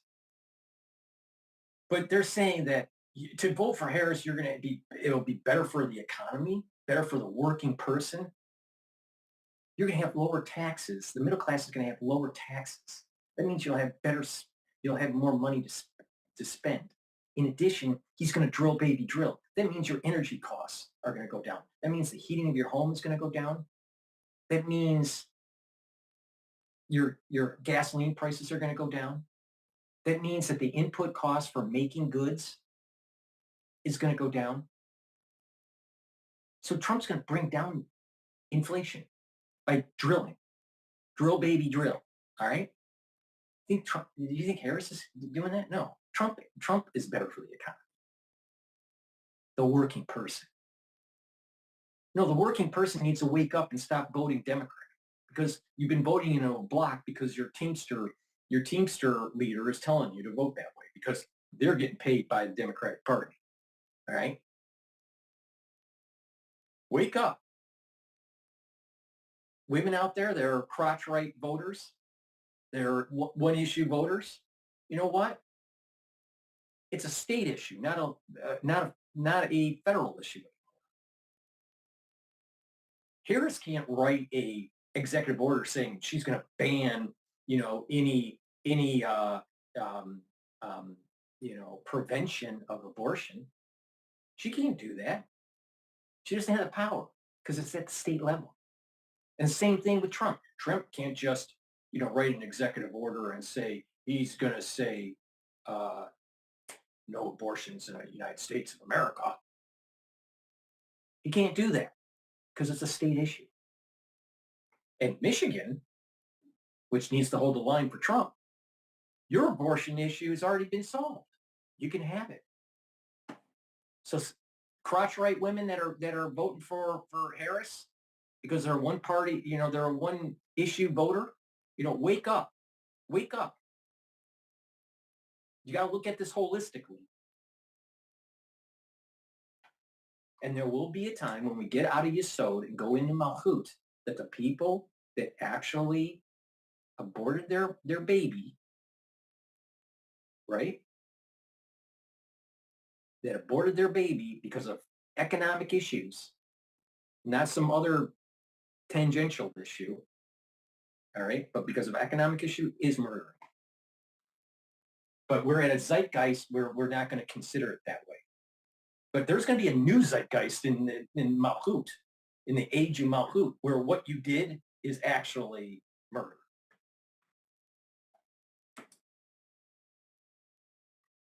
Our democracy. And this idea is central to Harris's final pitch to voters in these final days before the election. Here's what she told reporters just today in Michigan. The systems that are in place for this election in 2024 have integrity. They are good systems, and the vote of the people will determine the outcome of this election, and everyone must know that their vote is their power to determine the outcome of the election. And the vote of the people. No. Here's the issue when it comes to the election here, Harris. You got to make sure that the ones that are voting are legal voters, that they can vote legally, not just the people. Because there's a lot of people in the United States, especially illegals, all right? There's a lot of people. But if you're a legal voter, all right, you can be an American citizen and didn't do the process right, and you aren't registered to vote in that state, especially if you moved or whatever, all right?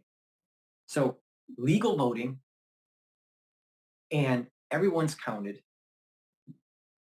that is a legal vote once, not twice, not 10 times, not 30 times, not 40 times, not 70 times, once. So a legal vote and one vote for that legal vote, not multiple votes for that voter ID. All right? And then making sure that everyone's vote that's legal to vote is counted, not thrown away, not double counted, and not 4 o'clock in the morning, all of a sudden ballots that are coming in only for Biden.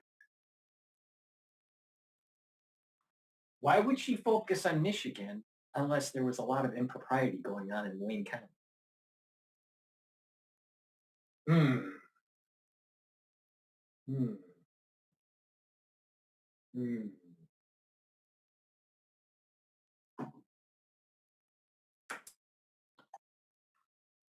It does matter. Meanwhile, Donald Trump's contempt for Architects. Warn when it counts. Outerwear for mountain athletes. Architects.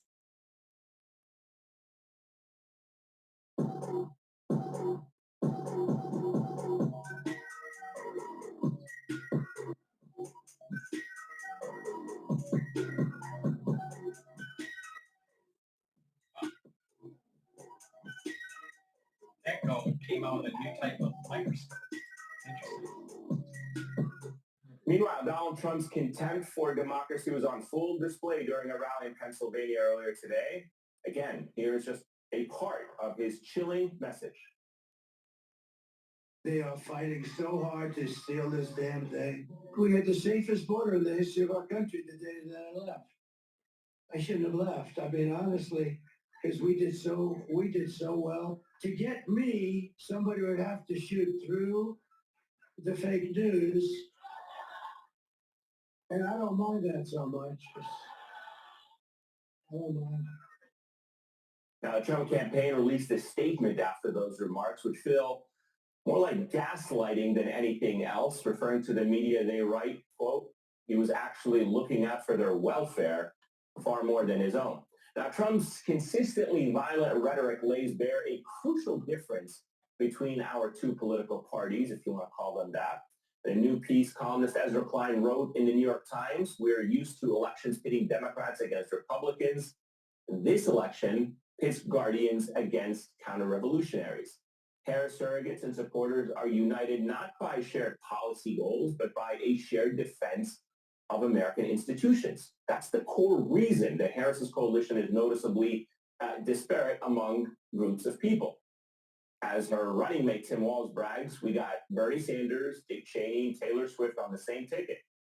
Now, leaving Taylor Swift out for a moment, what on earth do Bernie Sanders and Dick Cheney have in common besides both being Americans who simply want democracy here to survive? Meanwhile, the Trump coalition is united by a shared distrust and desire to take control of American institutions. Klein writes, the Trumpist coalition isn't conservative at all. It's counter-revolutionary. It believes a leftist revolution has corrupted American institutions, and a counter-revolution, which may even require violence, is necessary. That's why the Trump side has elevated people like Elon Musk, who has been using his social media platform and Trump rallies to peddle anti-immigrant election voter fraud conspiracies. And RFK Jr., who built his entire failed presidential campaign around a whole host of conspiracies. You know what's amazing with MSNBC? All right, and this clown that I never watched, but Ali Belshi is also on this channel, who I met at the Harvard Club when he was promoting his book about his family. You know, the reality of the situation here is that they're always demonizing Trump and his supporters. But yet they don't really shine the light that if Trump wins, think about what's going to happen.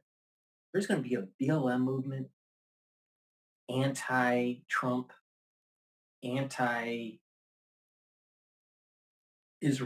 movement where they're burning down the town if Trump wins, because the Democratic Party is going to have protests. That's what's going to happen, all right? Now, when Harris wins,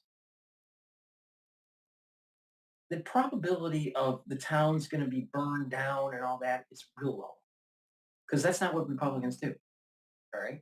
But that's what the crazy ultra-liberals do. I mean, just look at what has happened in recent history in the United States. I mean, who's really the rioters? It's more probable that the rioters are going to be the actual Democrats whining that Trump wins, right? But let's just say Trump loses. What's going to happen is that there's going to be individuals, a big part of the population, if there's evidence to suggest impropriety with the voting count, people are going to be vocal about it. And what's going to happen is things will start to calm down, and you'll start to see, depending on what happens in the legislative branch. Now, if the Republicans can control the legislative branch, or at least slow it down because they control one chamber of the legislative branch, then the policies of Harris aren't really going to hurt the American family too much. If the Democrats control the legislative branch, then there's going to be more concern about the economy, and it's probably going to be more vocal, especially in the alt media world. Now, there's going to be a ramp up of additional conflict in the Middle East. And so what that's going to cause is this fraction within the Democratic Party where they're going to start being pro-Palestinian, anti-Israeli rhetoric. And Harris is going to be in a pickle between supporting Israel or supporting her base. And the Republicans are going to be supporting Israel. Well, Harris is going to try to be supporting both sides in some way, but she's going to be caught in a pickle. What's going to happen is her own party is going to be protesting against her. That's how I think this is going to play out. But they never say that. They don't go into it's always the Trump supporters that are going to, cause havoc. I'll tell you, we are literally living through the polarization of Yesod right here. Right here. You're seeing it. Is about vaccines and antidepressants. And in today's Republican Party, you don't get to keep your seat at the table unless you are willing to defend the biggest conspiracy of them all. Do you think it's okay to spread false rumors about fraud and undermine the integrity of the election, regardless of what happens? The liberal media has done a better job of spreading misinformation. Oh, come on, Senator. You believe that the election will be free and fair. So does that mean that you are confident that if Donald Trump loses, I know you think he's going to win. Is the election going to be free and fair? We don't know, because we don't know what the Dominion Code is. It's never been audited. We don't know what it does. Election officials and auditors and right before the election, they do a test ballot run. So they fill out a bunch of ballots and they put it in the machine and it spits out an answer. They know what they put in. It spits out the answer, but that's pre-election. How do you know that the code doesn't have a timer? And it knows when the election starts. How does it know? How do you know that it doesn't start flipping at a certain time? So just because you did a test run doesn't mean that the code is going to behave that way throughout all of the election night. It could be timed. It could be a timer that changes it. Or this horizontal control that I was talking about several videos ago where it can project. It's projecting the counts that are coming in. Is it way above for Trump? Well, then flip a few votes. Flip some to make it more for Harris. All right? You don't know if it's doing horizontal control and doing an adjustment. You don't know because they don't let you look at the code. No one knows. That's a problem. That's a serious problem. It gets even worse though. Now, okay, so you have some municipalities that have a paper ballot only. Not that many. You have some, like the municipality I'm in, where you have a paper ballot, you bubble it in, and then you feed it electronically in a scanner, and it counts. So there's a paper trail of the machine. So the machine count in right, and the paper. Now, no one's really doing an audit, right? No one's really like looking at the paper ballots and making sure that the receipt on the machines in that voting district match. They're just saying what the machine counted. Now, there is a paper trail if you want to audit it, which is good. There are other municipalities that don't have a paper trail. It's all screen. And when you click the screen, you think you're voting for Trump. The machine may count that vote for Trump. It may not. And there's no paper trail to do an audit to make sure that the paper matches the machine because it's only screen related. That's a problem. Now, I've only seen one of these machines, I think once, and it was in Michigan, all right, years ago. It was a screen type thing. And I don't remember having paper ballot. It was a screen thing. So there's different regions of the country have different mechanisms of how this vote is counted. The paper ballot only, and those paper ballots are counted. A paper ballot that's scanned, and there's a paper trail, but not audited unless someone tells them to audit it, like if it's really close. But it's not randomly audited.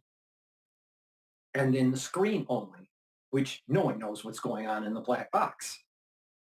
Because how do you verify?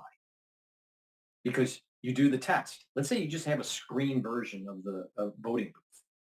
You have a test where it's just this only screen related. You do the test and you do, let's say 10 votes, 5 for Harris, 5 for Trump, all right? And you do this 5 times. You click Trump, right? And you register the vote. You do that 5 times and you do the same thing for Harris 5 times. So when the printout comes out with the count, it should be 5 for Harris and 5 for Trump.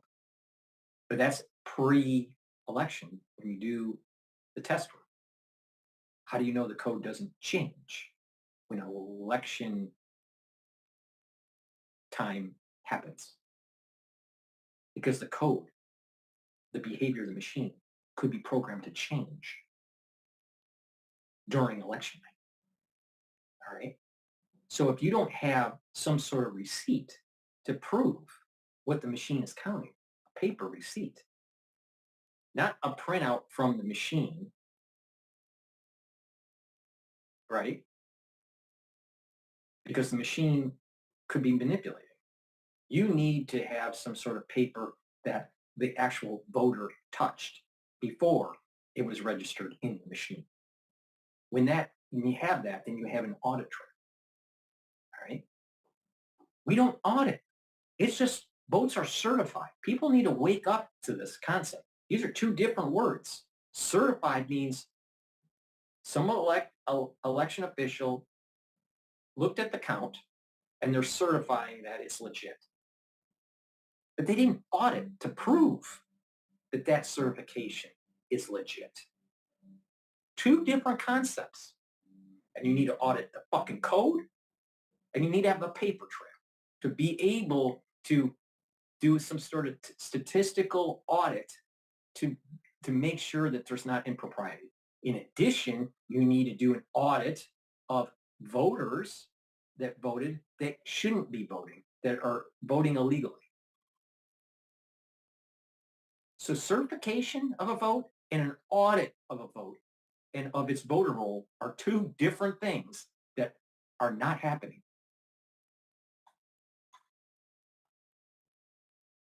That's the issue. What's in the fucking code? And what is happening with the machines that are either scanned or only clicked, screen clicked with no paper ballot? Audit. Randomly audit. And when you do that, you'll start seeing improprieties. And so start Stop being just, a sock puppet media saying, well, it was certified. It was certified. Yeah, it was certified. Was it audited? What's in the code? What's in the code? Play this out. If he loses, then he will concede. I'm confident that he's going to win, but that ain't question. And yes, I do believe that we will have a fair election. We will honor the results, and we will celebrate the 47th president being Donald Trump. Imagine, just for a second,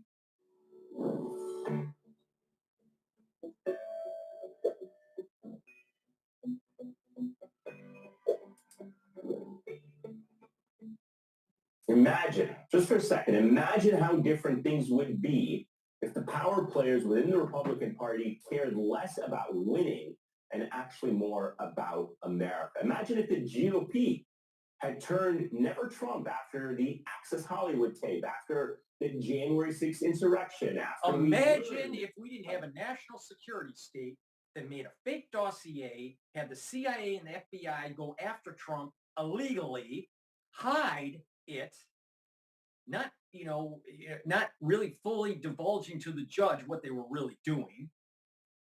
And this operation was rubber stamped by Obama.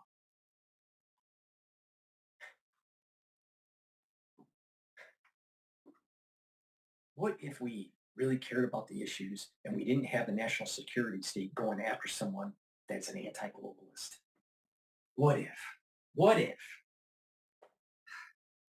This is so upsetting.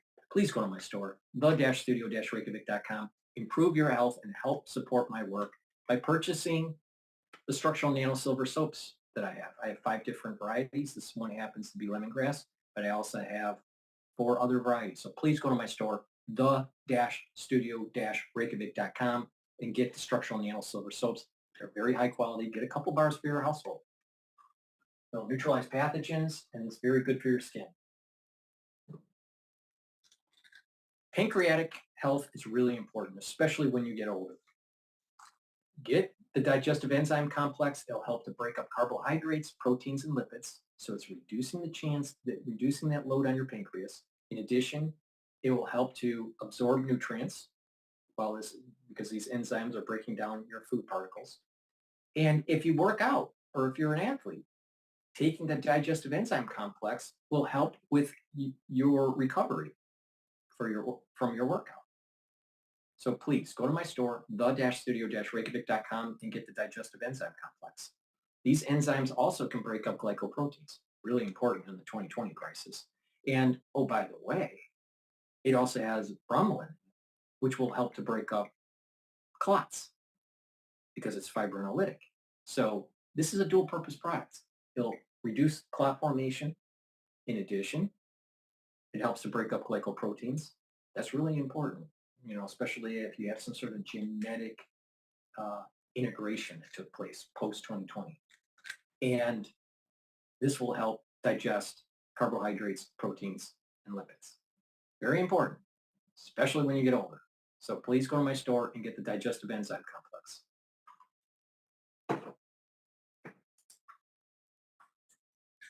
At the draconian Project 2025. Instead, the party went all in on their winning horse, endorsing racism, xenophobia, sexism, endorsing violent rhetoric and acts of violence, endorsing a backsliding of our democracy, and doing Nancy Pelosi, Waters, and Schumer all promoted violence against Republicans, especially during the confirmation hearings for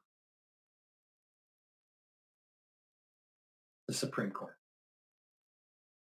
Think about it. Let that set in. Who's the party of peace and prosperity? And who's the party of the BLM movement?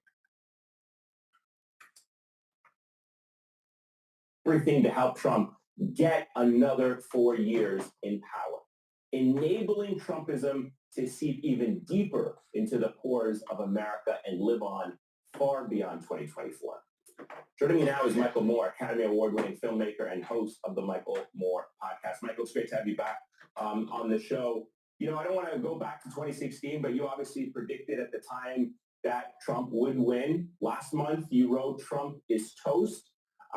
You know, we're almost 48 hours out from perhaps seeing our first results, but do you stand behind that today? Oh, even more so. I just keep wondering the gift that the Trump campaign keeps giving us. I don't think they realize, I don't think they really are in touch with where the majority of Americans are at. The majority of Americans do not want this divisiveness. They don't want a threat of violence. We are okay to disagree with each other, but that's where it ends. We go to vote. Who wins, wins. Trump needs to get in, and he needs to look at the national security state, needs to truncate it, make it more efficient, and investigate anyone that did election fraud in 2016 or election interference in 2016 or in 2020. And I'm willing to bet that when you actually look at it, when you actually investigate it, you're going to see that the national security state was going after Trump. And they sided with the Democratic Party. And the mainstream media is tied to the national security state through the Smith Modernization Act.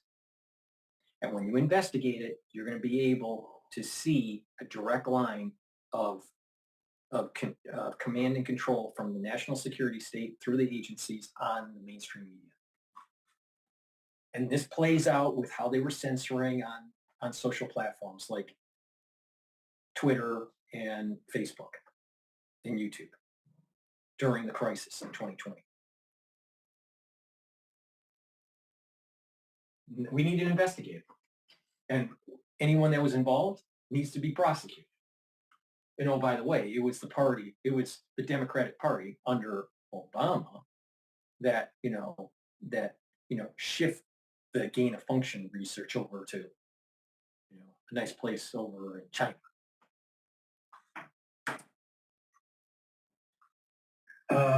Half the time I've been very happy with who's won, and the other half of the time I haven't been. And we move on with our lives. The fact that the way that what you just played here, I hadn't heard Trump out of those words. I'd heard somebody say that he said that, but to hear him say that about they can shoot through the media, the assassins, go ahead and fire, and all those other things you just played, it's like they really believe that the average normal American wants to hear that. They actually believe that we don't like immigrants. We are immigrants. We are all the children and grandchildren and great-grandchildren of immigrants, unless you are African American or unless you're amongst the first peoples that were here. We are all the product of immigrants, and we love our grandparents and our great-grandparents. The reality is that we have laws.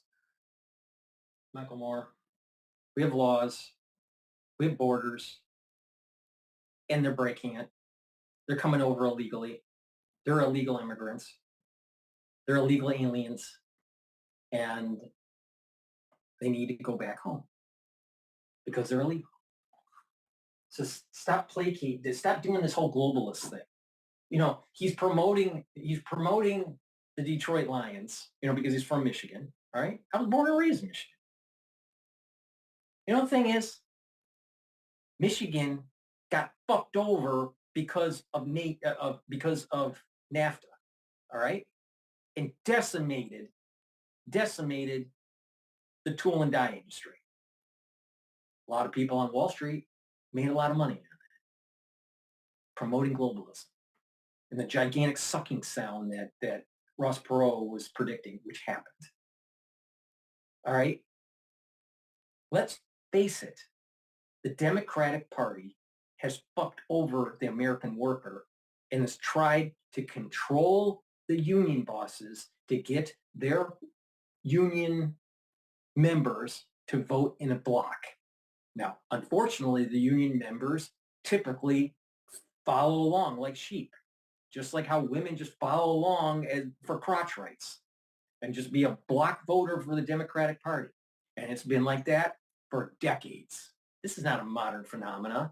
This is a decade This is the multiple decade phenomena. And we have lost American prowess when it comes to manufacturing and our ability for a war footing. A vote for Harris is not a vote for Michigan. A vote for Harris is a destruction of the manufacturing prowess. You think the Green New Deal, the New Deal, which is, you can play on the New Deal from FDR, who actually, was, a strong socialist and wasn't really a free market capitalist.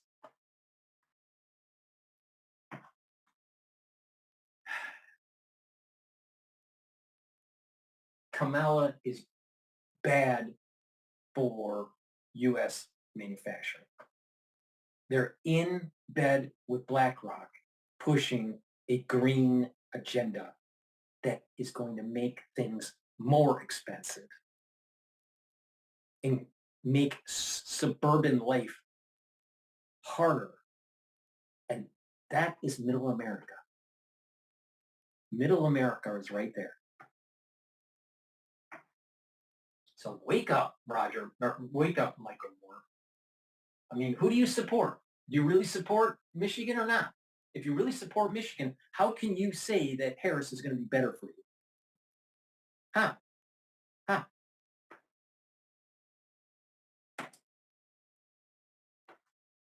And the people that got us here to this great country, and to talk about immigrants in this vicious, vile way, where and you think of all the. He's just saying that illegal immigrants. He's you get here.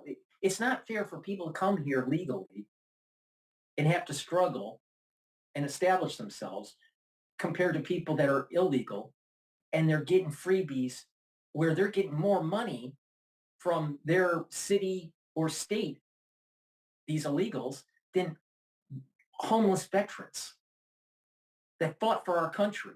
That's fucking wrong. That is just wrong. Let's see if he talks about homeless veterans. Things that we have and we give in the world, and the anger and hatred toward Muslims and Arabs. Steve Jobs. I mean, this never gets discussed. Maybe I'm just a trivia nerd, but he's born of Muslim parents. His parents were Arab, and they put him up for adoption. They had to put him up for adoption, and was adopted by the Jobs family. Yeah. But we wouldn't have. But if Harris was promoting, the abortion, we wouldn't have Apple. We wouldn't have Apple computers. We wouldn't have the iMac and the iPhone and the iPad if they aborted Steve Jobs. Wow, amazing how that works. I wouldn't be talking to you maybe on this device right now in this way without this offspring of a Muslim or an Arab. And I think most of And that is the reason why, Michael Moore, maybe you shouldn't be aborting. On our knees and thank God that we are the children of immigrants, that we are built this country with immigrants. And the fact that we have somewhere, depending on what numbers you want to believe in, somewhere between 9 million and 11 million jobs right now that we do not have enough people to fill. We have upwards to 11 million unfilled jobs. And as we are told, we have maybe 11 million immigrants who aren't here legally. Geez, doesn't that just, if you have a heart, if you have love in you, if you're proud of this country that was built by immigrants, have a process where they come here illegally instead of going over the border, breaking the law, and getting benefits that are more than some of our homeless veterans are getting. I prefer supporting our homeless veterans. I prefer making sure that health care at no cost to the veteran is established in our country than supporting illegal immigration. Because supporting our veterans is paramount. But he won't say that. No. He'll just promote illegal immigrants. Somewhere in their head go, geez, we need 11 million jobs filled. We have 11 million people that need citizenship. Why don't we go there? Well, I do, and I think a lot of people are like me. And I think that they are going to be very surprised. I'm talking about the Trump people, and the MAGA nation, by what's going to happen on Tuesday. Not only do I feel, to answer your question 10 minutes later, that I feel the same way that I felt a few weeks ago that Trump is toast. Absolutely. I feel it more. Now, I know I don't want to say it too loudly because our work isn't done. Right. We all have doors to knock on tomorrow. We all have to make sure we get people to vote. I've asked everybody to think of 3 people that maybe they know at work or school or whatever that aren't going to vote, to get them to the polls, drive them to the polls, take them to lunch afterwards, have a party after work, after you've taken the office to go vote. We have work to do in these 48 hours. But having said that, I'm very optimistic and hopeful. And frankly, I know people watching us, Mike, how can you say that? Yeah. You know, we have all these crazy people and all the Trumpsters and MAGA Nation. And what I say to them is, honestly, I have a lot of personal, deep faith in my fellow Americans. Yeah, it's definitely the right thing. It's a very important sentiment. I think a lot of people are definitely counting on the goodness of Americans to see this through. Let me just talk about your state, Michigan, for a moment. We got a lot of deep faith Americans that Michael Moore puts a lot of stock into to do the right thing, to not audit the election, not look at the Dominion Code, not question the improprieties that are going on in municipalities. Deep faith in some kid with a backpack just stuffing ballots in a box. Why do we even have these ballot boxes out in public, where anyone can dump anything in there? They should be going to an office, they need to sign something, and it's one ballot. It's not 10 ballots, it's not 15 ballots, it's one ballot, and it's signed. They sign that they delivered it to the office. No, you make these ballot boxes so you can play games. That's the elephant in the room, Michael Moore. Well, you're an elephant too, because, you need to lose some weight. Talk about the last time you joined us back in July when Biden was still running. You had this to say about his support for the Israeli Prime Minister Benjamin Netanyahu. Take a listen. The fact that he would decide to hug Netanyahu, to go there and tell him, as the tape you just showed in November, just people wanting a ceasefire, that's it. No, he goes, no. This has, I think, really rattled people in my state. All right, so that was back in July. Give me a sense of what you anticipate happening in Michigan on Tuesday. Well, when Biden was running there in the early summer, support for Biden-Harris, which was at 70% 4 years ago, they got 70% of the Michigan Arab Muslim vote, was down to 12% because of Biden endorsing, embracing, and enabling the slaughter of tens of thousands of civilians.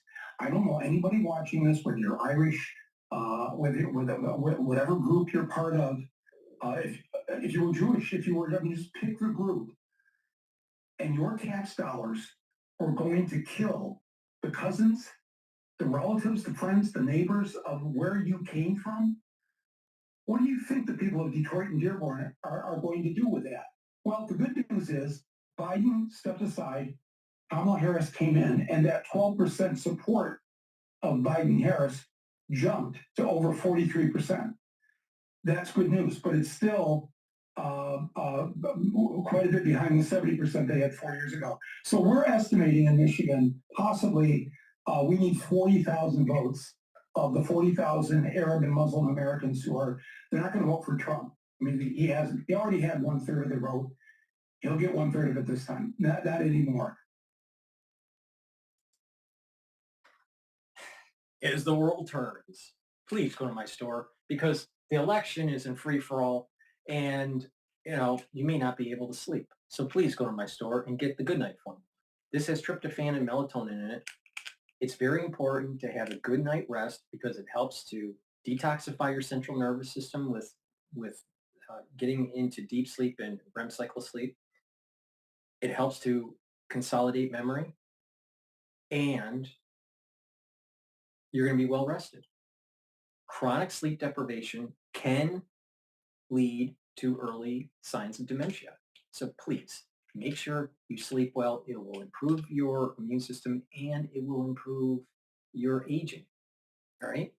People that are sleep deprived, they get sick more often and they usually look older. So please make sure that you get enough sleep. Take the Good Night formula every night as part of your anti-aging protocol, as part of a detoxification protocol, especially if you're not getting well-rested sleep night after night. It's important to get the 3 cycles of REM sleep, and many people are not. They're stressed out because of economics or the election or, their whole community is aborting kids, whatever it is, all right?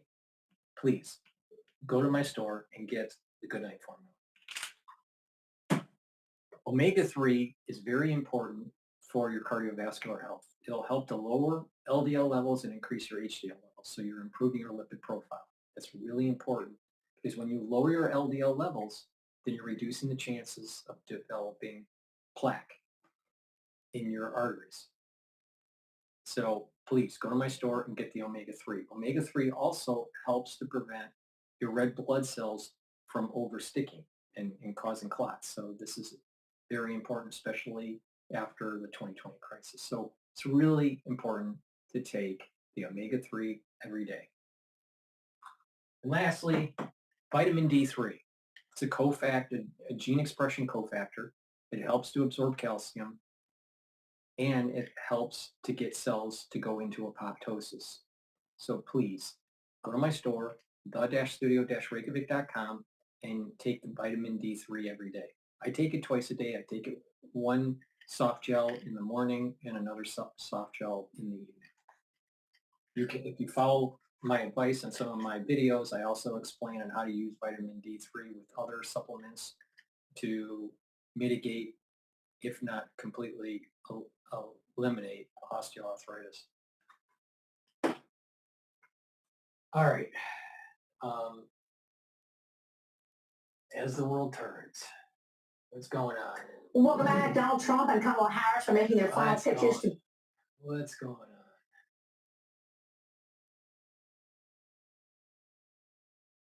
on? All right, this is Fox News. Each and every day, you make decisions. To make the right decisions, you need more than just data. You need the right information. But getting the right information. What's their biggest concern right now if you're the Harris team? Republicans do have an advantage in early vote numbers. When the early vote come in, it's going to look a little bit different than 2020, and that's scary. So that is very interesting. Jim Messina with his take on the early vote so far. A couple of things here we want to look back, all right? You've got a candidate on the ballot for the third time at the national level. So what does the end vote look like? Does it look like 2016 where Trump squeaked out a win over Hillary Clinton? He swept the blue wall, made it red, Southeast red as well. Or does this election look more like 4 years ago, okay? Here's Biden squeaking out a win over Donald Trump, okay? What did he do? He flipped that red wall, made it blue yet again, then a little bit of blue down here as well in the Southeast. Let's go to this right now because Madison was just talking about the early vote. This is what happened in 2020. You had just shy of 159 Americans voting, okay? So far, right now, okay, no pandemic, no COVID, no nothing. You're at 77 million, so just about half of the total that we expect in the end. And among those, now there's a category of others, sometimes they register as independents, et cetera. But based on the states and early voting that report by party registration, Democrats make up 41% and Republicans make up 39%. This is one of these things that Messina was talking about in the soundbite. This is one of the things that I'll cruise on back over here. We'll bring in our guest here today. This is one of the things that Republicans like to see right now in the early voting. We'll see how that shakes out once we add them all up there, Dana. All right. Well, Harold Ford Jr. and Trey Gowdy are here with us, so no one better than to shake that out for us. So your thoughts about that and maybe the concerns that Messina has. So good morning. Glad to be with you. Electioneed, Trey and I haven't been on the ballot. We understand how electioneeds feel for candidates across the country. I think you said it well over there at the board. I think it's important for people to realize early voting, what it means for a lot of places around the country, and really battleground states are where we're most focused. As I think about the closing and the closing arguments, I think both have probably, Trey was saying in the green room, would have probably liked to do it a little differently. However, I think she's been a little more disciplined. I think in the last 3 or 4 days, she's been a little tighter in her message, more concise in her message. But as you look at the map here and where she's going to spend the night, where she's going to spend the day and perhaps the evening is Pennsylvania. Without Pennsylvania, Democrats can't win. And frankly, I don't think Republicans can win either without it. So this will be the focus today over the next 24 hours. And I got to tell you, this is like Christmas Eve for me. I'm excited about it. I was saying, Washington Post headline, Harris's team claims she's no longer the underdog, but Trump team scoffs. Don't know if that's true in the end, but what about Harold's thoughts there? Yeah, I mean, I think if you're Donald Trump, your closing argument should be twofold. Number one, you had 3 years to do whatever the next thing that comes out of your mouth is, and you didn't do it. And most Americans think our country's headed in the wrong direction. Instead, he spent the week explaining what someone else said at one of his rallies at Madison Square Garden. She, on the other hand, wants to be talking about turn the page. Joe Biden is not turning the page. He's the table of contents. He's the foreword to the book. And yet he uses the word garbage and she has to explain it. What I find fascinating about Pennsylvania is it's really a microcosm for the country. It's 2 urban centers with Texas in the middle. So who's going to win? It's no longer, I don't think, whatever the old political dynamic, it's now urban versus rural. And Pennsylvania, I think, proves that. Who can win? The cities or the rural area in between? Here's something that is, I think that the Trump campaign would like to try to close on this one as well. They've been trying to define Harris for the last 100 days since she became the candidate. You pull up call for number 3 here. These are the issues that Harris's team has declined to say whether she still supports. And it has everything from immigration and the Senate filibuster, the closing private for-profit prisons. She's called that morally wrong. She wants to install a climate envoy in every embassy around the world, et cetera. There's all of these socialist, Harold. And, you know, is that a reflection of the campaign being so truncated, so short, so she didn't have time to do that? Or does she not want people to know where she stands? I don't know the answer to that, but I know this. If I were running against her, if I were Donald Trump, this is what I would have been talking about the entire time. I'm slightly surprised that President Trump is not closing at the border. I mean, I would have had the cameras there saying to the country, here's why I have to be president again to ensure that we get some reasonableness and sanity here. I think for President Trump, some of the undisciplined way he is closed has invited people or given people permission to think back about the things they didn't like about him 8 years ago. And the question is, do you want that in your living room? Do you want that in your dining room? Do you want that in your kitchen, your bedroom, wherever you consume television or media for that matter? And for her, I'm surprised that she didn't have to give. Don't you want America to be interesting? Do you think America will be interesting under Harris? Or do you think America would be interesting and you get a better light on the national security state under Trump? Forum interview. I'm surprised she didn't have to do more. I thought what she did with Brett, she did a good job. I would have done more if I were her. But we'll have an opportunity to say this Wednesday or Thursday. I think as we sit here today, she's in a good position. He's in a good position. It's interesting that he's going to spend as much time in Georgia that the Republicans are. I thought you would think that Georgia and North Carolina might be locked up, but in fact, it seems like the play he's been running for the last 4 days is Georgia, North Carolina, Pennsylvania. Now, if you go to the board over there and add up electoral votes, that would be enough to get him back in the Oval Office. Just a couple things on that. If she wins, Trey, she would be the first candidate, certainly in the modern era, perhaps ever, who's never held a formal press conference. I don't know how you feel about that, but Nikki Haley went public You're not a child. You're a man. So stop wearing so many layers to go outside. You get the Bearskin Tactical Hoodie 4.0, the 10-pocket tactical micro fleece. How you feel about that? But Nikki Haley went public. Here's her op-ed today. Trump isn't perfect, but he's the better choice. If you like his policies but are put off by his tone or excesses, consider the cost of the past 4 years. I don't know how you evaluate that, but Nikki Haley's waited twice now on the final 7 days. Well, my first analysis is I never got in trouble for something I didn't say. So if you don't talk, it's hard to get in trouble. The problem with Kamala Harris is she has a voting record, and it was to the left of Bernie Sanders. I mean, very few Americans think death row inmates ought to be able to vote. I like maybe none. When I say very few, I mean none. But she did. So she either has to explain her change in position, which is always tough, or she has to just not talk. Donald Trump didn't participate in the primary debates. Katie Hobbs won in Arizona. I mean, I think it's on us as voters if we give people a free pass for not having to explain their positions, but both sides have done it in the past. I hope it's a tradition that ends. I hope this is the last time that we allow the candidates to dictate to us, presidential candidates, when and how many debates they'll have. They should have 3 always, and they should split it up about the issues, but we'll have the opportunity to talk And about Bill and Dana should moderate one. Trey, if the Trump victory, however, have you given thought much to how it might be different from his first term? Yeah, I mean, he doesn't like it when I say this. I think 2016 caught them all by surprise. I'm not sure they were planning on winning. So finding, vetting good cabinet, I mean, look at the number of original cabinet members that actually survived. So I know the folks running transition for him, they have been hard at work. I think you will see a more closely vetted candidates. I think where he will get frustrated is the House is a slow-moving body. It starts all over again. So he may have an agenda, but the House takes a while to get cranked up. He's going to have to do it with executive action, which conservatives used to not like, but now they're okay with it. Depends on the timing, right? Harold, any final last word?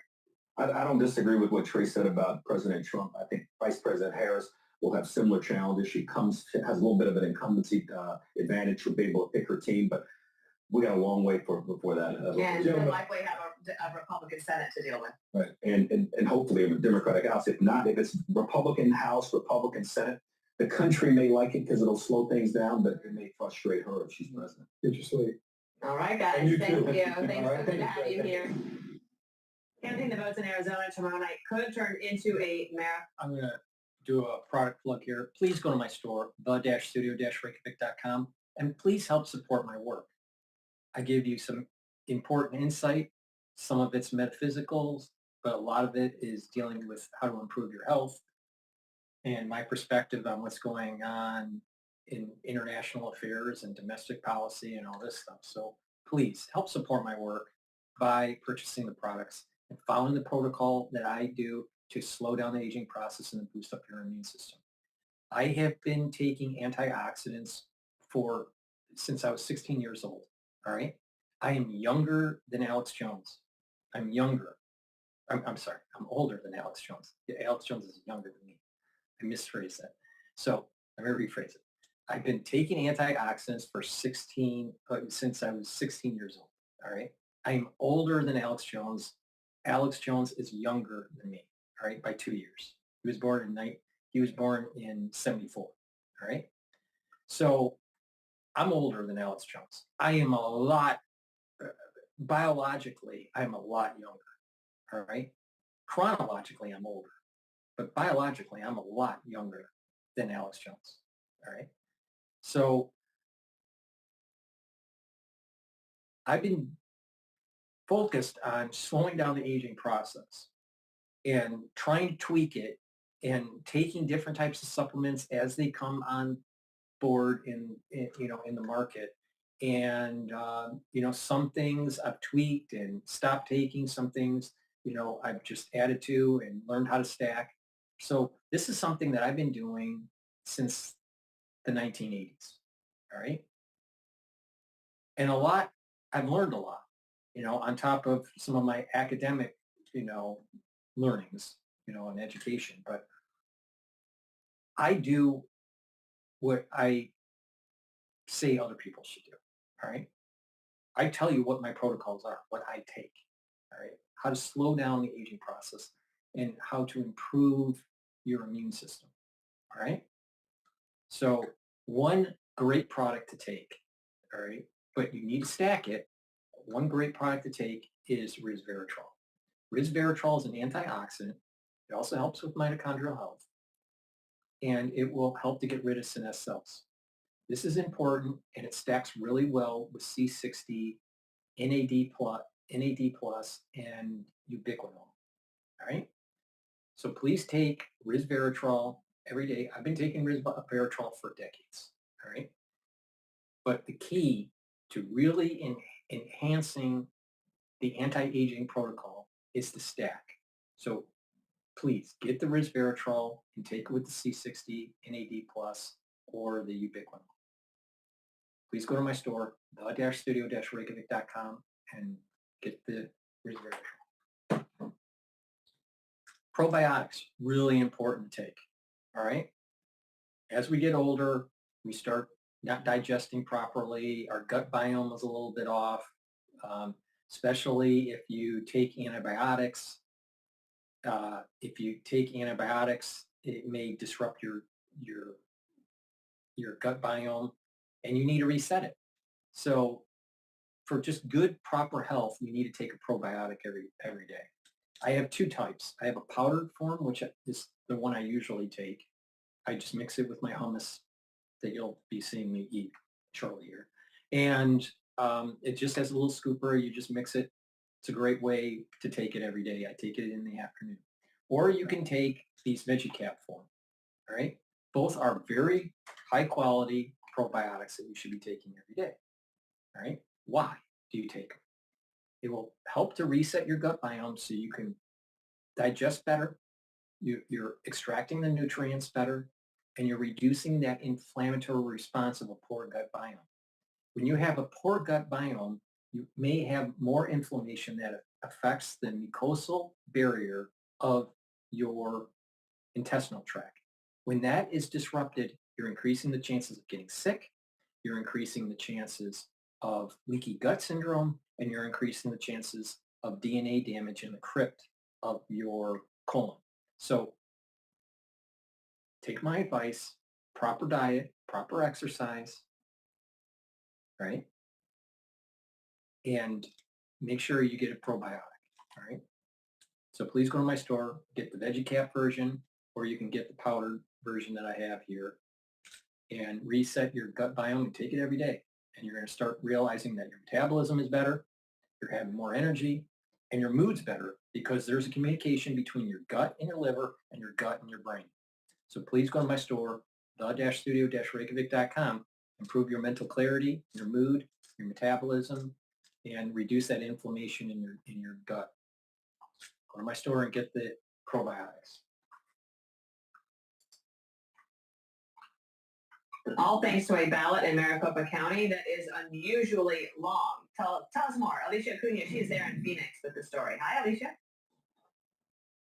Hi, Dana. I spoke with a Maricopa County elections official who told me that the county is already, quote, backed up as it processes the early mail-in ballot here. And in large part, that's because of the county's long ballot.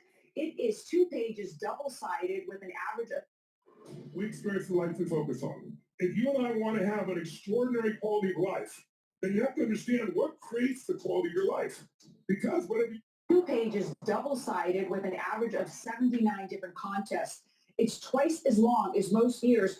So taking the pages out of the envelopes is double the time. This could impact voters in 2 ways. First, it's likely going to delay fuller results we historically see here in the hour after the polls close. We will still be able to report early results, but only a percentage as they catch up. Maricopa County says they are working 24/7 and have added shifts. And second, a long ballot can equal long lines on Election Day. We talked to a couple of people who said it took them about an hour. It definitely took more time, and I felt like I did have to spend more time going into depth on everything on the ballot. Are you concerned about the lines on Tuesday, people waiting while other people are filling out that long ballot? I am concerned. Ease of voting has always been a concern for me. So I think, the whole system needs to be reframed and really thought about to make voting easier for everybody because it is a struggle here. Maricopa County is a must-win in this state, and elections officials here say it could take between 10 and 13 days for the final tally. Dana, some people will remember, we were here, standing here in 2020 and 2022. It felt like for days on end. It has to do with Remember what the Bible code is saying. Trump wins, but it's not finalized until Friday. Why? here in the order in which the ballots are allowed to be counted. So we're trying to establish kind of a level set for expectations because, again, Arizona is going to Arizona. So we're all just going to have to settle in. Dana. Come on, Arizona. Figure it out. Thanks, Alicia.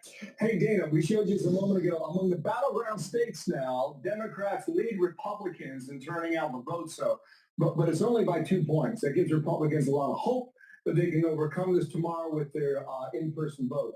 Here's another thing we're looking at right now. Gender gap is huge right now. Men favor Trump by 18 points. Women favor Kamala Harris by 16, according to the poll that NBC put out. And here we go on the issues, all right? Immigration Trump, inflation Trump, economy Trump, unite the country, Harris, and abortion, Harris by 20 points, 53. So unite the country for abortion, vote for Harris. Yeah. Well, one last thing here on women, they turned out by 53% and men 44%. This is not battlegrounds. This is all the votes that have been cast thus far. So women, you want to unite the country so you can have your abortion. Now, most likely, those are coming from high-density areas in the country, these mail-in ballots.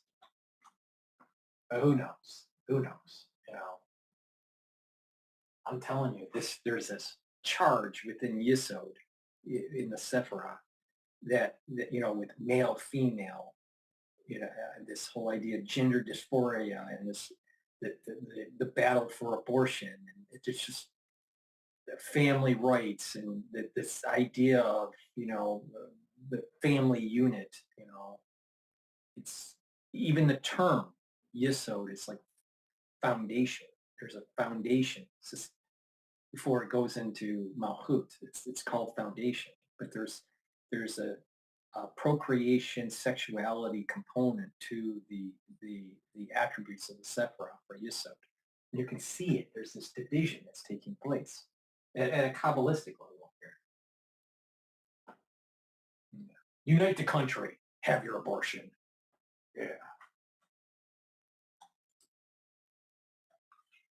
Point.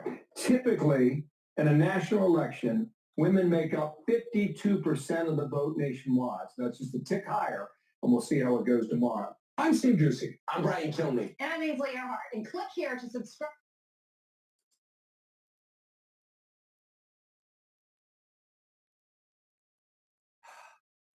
This is crazy. It's really crazy. Please go to my store, the-studio-reykjavik.com, and get the Max 35 or the Max 14. Max 35 is 35 ppms. Max 14 is 14 ppms. This is a structural nanosilver liquid that you take with a teaspoon. You just take a teaspoon of the liquid each day, swish it in your mouth, gargle with it, 20 seconds, 30 seconds, and then swallow it. What will happen is it's neutralizing pathogens and maintaining the mucosal barrier, that lining, maintaining that barrier to mitigate infection. It's a great way to neutralize pathogens, and it's part of a 3-pillar system of my protocol. The first pillar is neutralize pathogens. The second pillar is bring down inflammation. And the third pillar is taking strong antioxidants to soak up free radicals.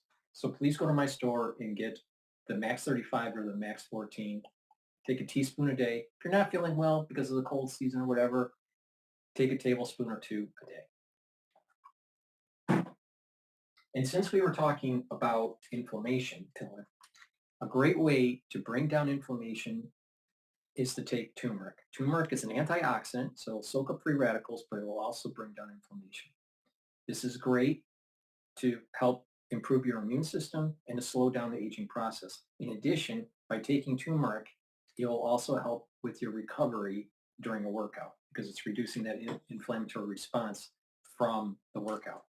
Taking ashwagandha also will help with your immune system and your cardiovascular system. And let me explain why. Ashwagandha root will control your glucose levels, all right? Your blood glucose levels. So lower your blood glucose levels. Blood glucose is much too high in the United States, and that's pro-inflammatory. So if you're controlling the blood glucose levels, you're reducing the inflammatory response because of those high glucose, that high glucose level. You also control cortisol levels. By having high cortisol levels, chronic cortisol levels will weaken the immune system.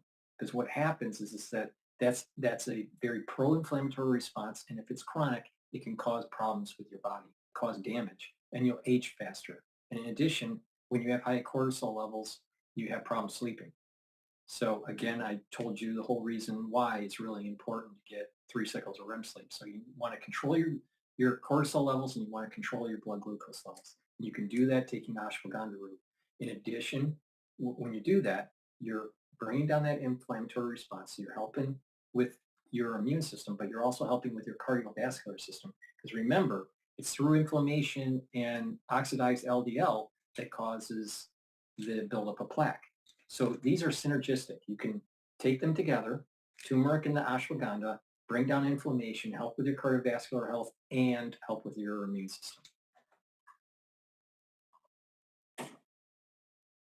All right. What is going on with Fox? Now, there used to be a cookie cutter way to help you be successful online. And a cookie cutter worked really, really good. In fact, it spawned tons and tons of businesses almost overnight. The problem is we're too good. And well, we're here on the couch. We're actually in Studio M, which is a timeshare, because during the morning we do this show, and then tonight, Brett Baer, the anchor and executive editor of Special Report, takes over with the special coverage. Same positioning. Pretty much exactly. We just swap out a couch for a big desk. Big desk. Big plastic. Good to see you guys. Yeah, good to see you. I know you toured this after yesterday. What do you think? I mean, there's times when you have to be like a laser with your questions. Other times there's so many smart people, so many experienced people that don't really know what is next, or I never saw anything quite like this. We haven't seen anything like this being this tight. You know, I did say last night on the panel, I know it's going to be either really, really close or Harrison's running away with it or it's a Trump landslide. Right. I want to know well, I think you've covered all the bases. Absolutely. So let's talk about Nikki Haley. She's on board, at least in print, in the Wall Street Journal. One of the Trump officials told me they like this better than a joint appearance. The headline is Trump isn't perfect, but he's the better choice. And she gets specific from domestic policy to foreign policy. Does this go a long way? I think it does. I think it does with especially a Wall Street Journal reading, maybe a Nikki Haley following voter who hasn't decided. I understand that I don't think there are many who haven't decided. Peggy Noonan said there's undeclareds, but maybe they've decided. I think there are smaller and smaller groups of people who haven't come to the decision. It's just whether they're going to be motivated to vote on Tuesday or not. 80 million people will have voted. How crazy is that? That is crazy. Do you think have you heard there are a lot of voters that are just not going to vote because they don't like either candidate? I haven't heard that. I've heard a lot of motivation. And both sides think that they are really stirring up their base. I've talked to both sides about ground game, and there is an equal thought about it. Democrats traditionally have a better ground game, so they feel confident about it. But the Republicans have done a great job this year, with Elon Musk and others. Yeah. In fact, I was just talking to one of the people who is involved on the Republican side in Get Out the Vote tomorrow, and he was telling me that the Republican early voting is much better than it was in 2020. Obviously, now it all comes down to if they can get out the vote, and he's cautiously optimistic. But at the same time, the Democrat machine is really good at it. So I think there's two things to watch. One is the gender gap that we've already seen, and how does that play out versus men, women, and how it breaks down. We'll see some of that early in the night to be able to tell us if it matches what we're seeing. And then the second thing, and there's the wide gender gap, 57-40, 58-41. The NBC, but it's 18-16, so there's more men voting for Trump than there are women voting for Harris. But there are more women who traditionally vote. Right, so you're only overall. Georgia too. And then independents. There's this independent bunch that's already voted. How are they breaking? if they're breaking for Harris, that means something. If not, I personally think we're going to be in for a long night. A long night or a long week? But I hope not a long week. Right. Tell me the states that make you think it's going to be a long night. And not so much close, but how they do things. Yeah, Pennsylvania and Wisconsin, they don't start counting until the polls close. And they did not pass the law to do that. So I talked to Governor Shapiro. He said they're going to count through the night. Nobody's stopping. But they start opening the envelopes when the polls close. And it actually could come down to Pennsylvania. Someone I talked to said it looks like Donald Trump will win North Carolina, Georgia, Arizona, and a good shot in Nevada. That means he would only have to win one of those three, Pennsylvania, Michigan, or Wisconsin. But Kamala Harris would have to win all three of those. And you look at it in the margin of error, each one of those states. I mean, right now, heading into today, the Real Clear Politics average of the recent polls had him up 0.3% in Pennsylvania. Right, 0.2% in Wisconsin. I mean, he's up, but it's all within the margin. Right, and every swing state is within the margin of error. And there's an item today in the New York Times and the Washington Post as well, talks about how, given past polling errors, we don't know what polling error they're going to make tomorrow, but there probably will be one. One candidate could actually sweep the swing states. And when you look at how all of the polls are Let me just interrupt here. People go, so the S&P 500 is trading at 5,700, just above 5,700. So it's been trading down. And VIX is at 22.67, and oil is trading at 71.31. So today's a kind of a down day. But this is all election volatility going on here. what's up with that? Are they just covering their bets because they don't want to say, hey, it was too close, we couldn't call it? They could call it, but they're not? New York Times, Sienna, at the bottom of that poll, we couldn't get a lot of white Republicans to answer, less than we had in 2020, so we might be undercounting Mr. Trump again. And that was like in the small print. And I think that that's where we are. When I asked Mark Penn on the panel last night, who do you want to be? Who would you rather be? And he said Donald Trump, which I was surprised. I mean, he's the Democratic pollster. Alex Castellanos, Karl Rove, they all had different things to say. But I think that they feel like the Trump folks are in a good spot. A couple of things. Axios today called her the no-comment candidate because she had a chance to weigh in on crime with that Proposition 36 out in California. And said, where did you vote? Did you vote to reform criminal justice in California? Said, I really don't want to put my hand on the scale. When you asked her, we rolled that clip in. When you asked her about where do you stand on transgender surgeries for prisoners who are illegal immigrants to follow the law. Well, what do you think? Right. And she had no answer. I think it's a bad precedent for a candidate to could be president without answering any questions. Exactly. Yes. Especially someone in office. But I think that's an opportunity to define themselves. Right. And I think she was using that to not, alienate one side or the other, but sometimes by doing that, you do. People want answers. I mean, the thing about Donald Trump is how he feels about pretty much everything. Right. And he's been a president before, and she's been a vice president before, so you can compare the records. Do you think, like in 2016, there'll be that silent voter still that doesn't want to admit they're voting for Trump because maybe other people or are Harris? Or I do think it might go the other way too. You do. I actually but what about think the Jewish vote? I'm hearing from some friends here in New York that feel comfortable telling me, since I work at Fox, that they're saying, don't announce it on TV, don't say my name, because they're voting for him, but they don't want the community to know.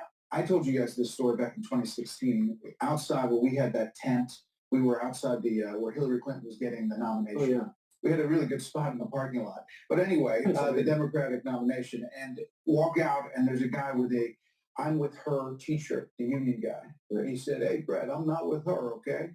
And I said, are you alone in that? He walks me back to a lunchroom, 150 people. Says, how many of you guys with her?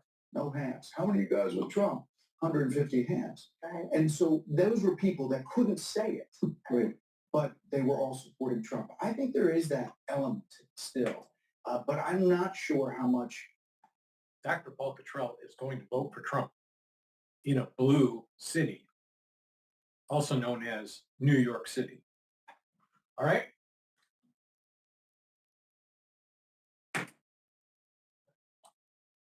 we know about the vote that's already banked, especially the gender gap. If she loses, when the finger pointing starts, do you think they will regret not having come on Fox more?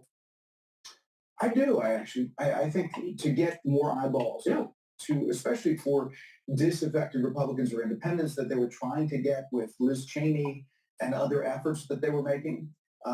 Yeah, I think so. And you don't have to answer, but you told me in the green room about a brush with a celebrity. Do you want to reveal this? Because it is very interesting. Well, yeah. It only happens in New York. I went to dinner with Harold Ford and Alex Castellanos last night, and Alec Baldwin and his wife came up to the table, and he said, "I really like playing you." And so they were very gracious. I didn't take a picture. I thought it was a little over the top. Harold said we're too big for that. And I said I would have loved a picture. But you're kicking yourself. Yeah. So how was he? Was really gracious. He was really great. We had a nice conversation. Well, you know you made it. You're on SNL.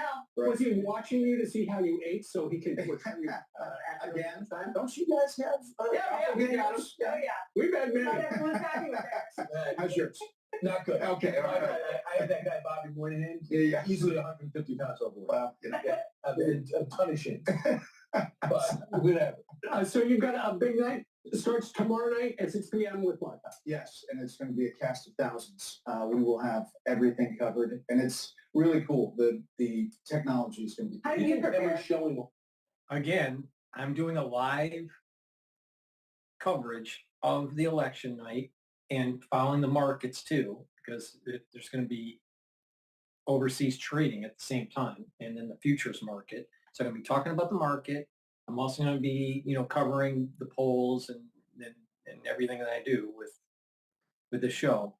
But please go to my channels, subscribe to all of them, and I will be doing a live feed on one of the channels. It will be the big channel, or the second to big channel on YouTube.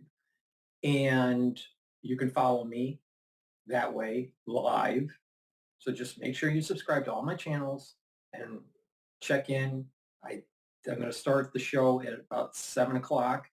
And I also will have a feed for Spaces on X. So you can raise your hand in Spaces and come onto the show and tell me your take on election night, who's going to win, what you're seeing, what's going on in your area, why you voted for whoever. I'll be cordial, even if you're a Harris supporter and, want to destroy the country, but that's okay. But, the bottom line is I'm going to do a live show, take calls, starts at 7 o'clock, probably going to take this all the way to about 11 or 11:30. So please make sure that you follow my channels and tune in on my live feed at 7 o'clock tomorrow. 7 p.m.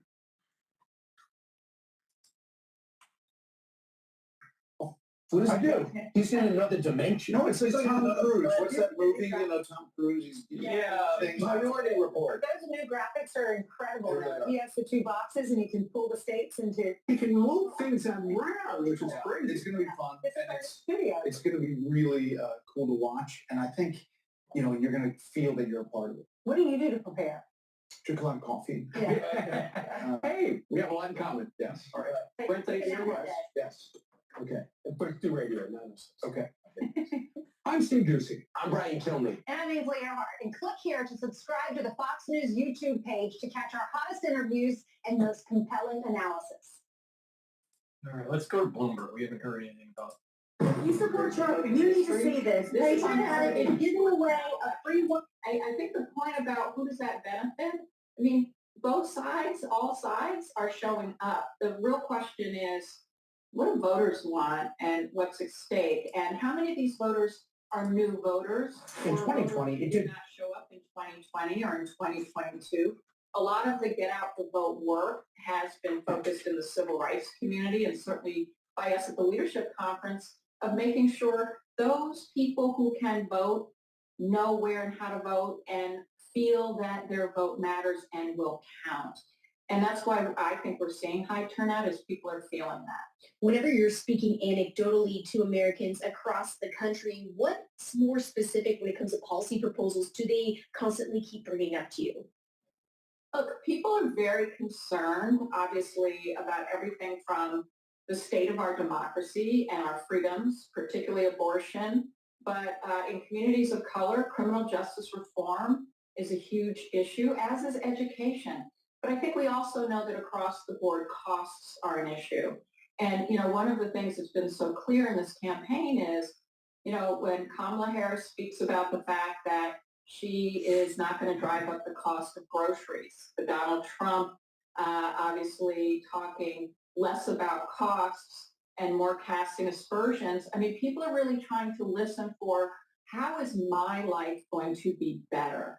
And they're responding to where and how they're hearing very clear messages about what things they would see and feel in their own households and communities. I think that's also why we're seeing so many women vote, because abortion and access to abortion as an issue of health care. Reproductive freedom is not just reproductive freedom, it's also the ability to get the care you need, including if your life is in danger. And we're seeing that as a huge motivator and topic of discussion. And I think that's part of why we're seeing what we saw in that. Trust me, most abortions are because of financial issues. Most abortions are elected because of financial issues. It's not because of trying to save the life of an individual, incest, or rape. Most abortions are because of they're scared, they don't want, they got pregnant and they don't want to have a kid. That's the reason. It's like some sort of social economic pressure. Where's the delineation of protecting the unborn? Where? Now, obviously, when you get to late-term abortions, it's, getting into the realm of killing.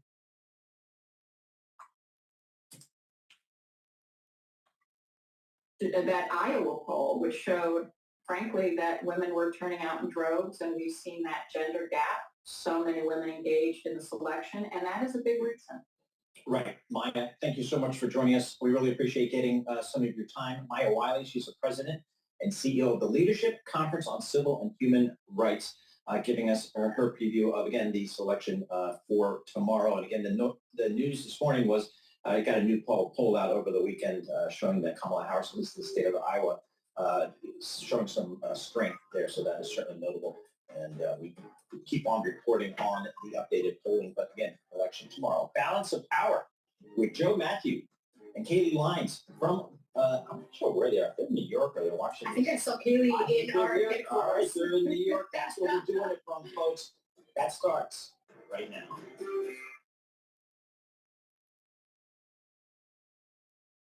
They're going to commercial or they're going right to the show. I'm not sure.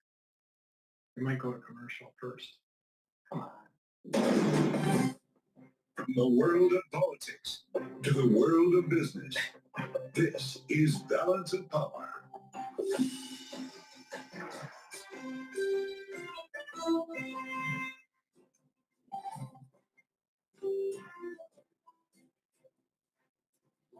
From New York. Balance of Power, the globalists. World headquarters in New York to our TV and radio audiences worldwide. Welcome to Balance of Power.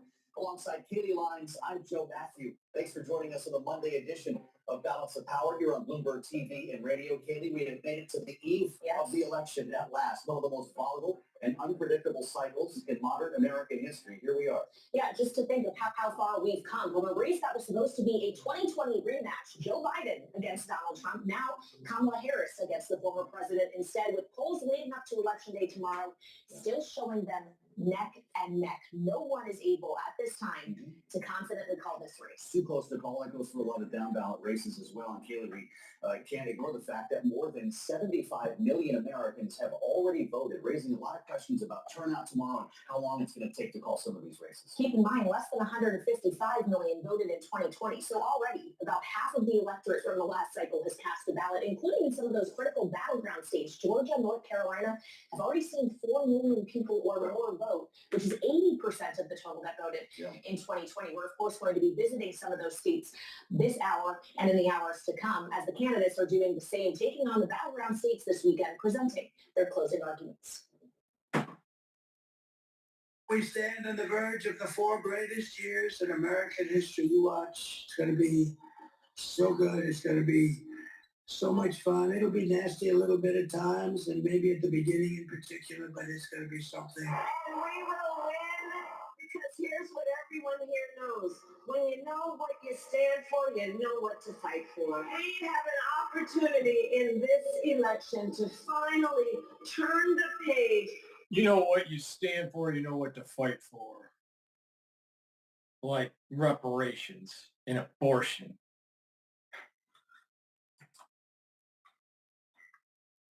Decade of politics driven by fear and division. So let's get in the field. Covering the Trump campaign for us now in West Palm Beach, Florida, is Bloomberg's Tyler Kendall. What's happening on the ground there, Tyler?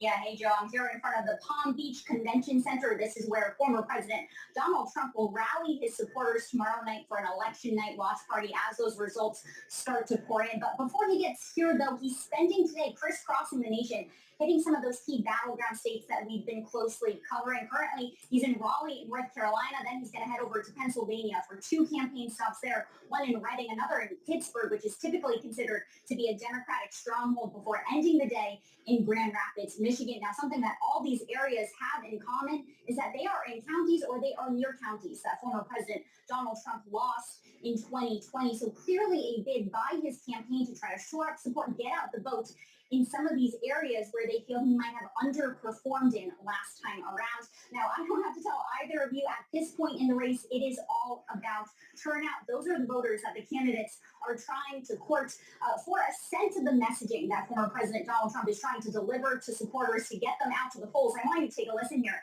to him addressing supporters in another battleground we're closely watching, Georgia. It would be nice. It's obviously not necessary, but it would really be nice to have more votes than they do. But we're going to bring so many things back to our country, and they're common sense things like that. You need to get out and vote. We're going to do things that are going to make you so proud. And we just don't want to take a chance. You know, Now, we talk a lot about undecided voters. Today, when we're talking about them, though, it's not necessarily undecided between Trump or Harris. It's undecided on whether they will go to the polls at all. These are the voters that the campaigns need to mobilize. But it is important to note, as you noted at the top, we are seeing a surge in early voting. The latest count showing us that at least 76 million Americans have already cast their ballots. Joe and Kaylee, that is well above pre-pandemic levels. All right, Bloomberg's Tyler Kendall, live in Florida for this election week. Thank you so much. Now, as Tyler mentioned, Donald Trump will be ending his day today in Michigan, and that's where we go next. Joining us from Detroit is Bloomberg's Romaine Bostick. So, Romaine, Hold give us on. how it's feeling in a super tight Michigan, not just at the presidential level, but in the Senate race as well. Yeah, this is probably one of the swingiest of the swing states. Please go to my store, the-studio-reykjavik.com. We're in the cold season in the United States.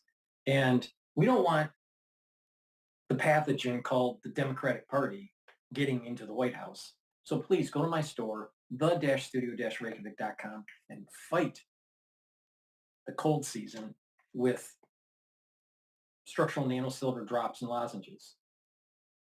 I have it in honey and lemon. I also have it in blueberry and cherry. They're in 100 count. The drops are smaller than the lozenges, but they'll neutralize pathogens and create the secretions that you need to protect the mucosal lining. So you're neutralizing the pathogen and mitigating further infection. It's really important to neutralize infection and irritants right away. I also have it in lozenges, which are a little bit bigger, in a 21 count, with the flavor Manuka honey. So please get a couple bags of the Manuka honey lozenges or the different drops that I have for your household, so you have it available right when you have that irritation.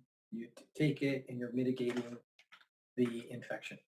So please go to my store, the-studio-reykjavik.com, and get the structural nanosilver lozenges and drops. Get a couple bags for your household and be ready for this cold season.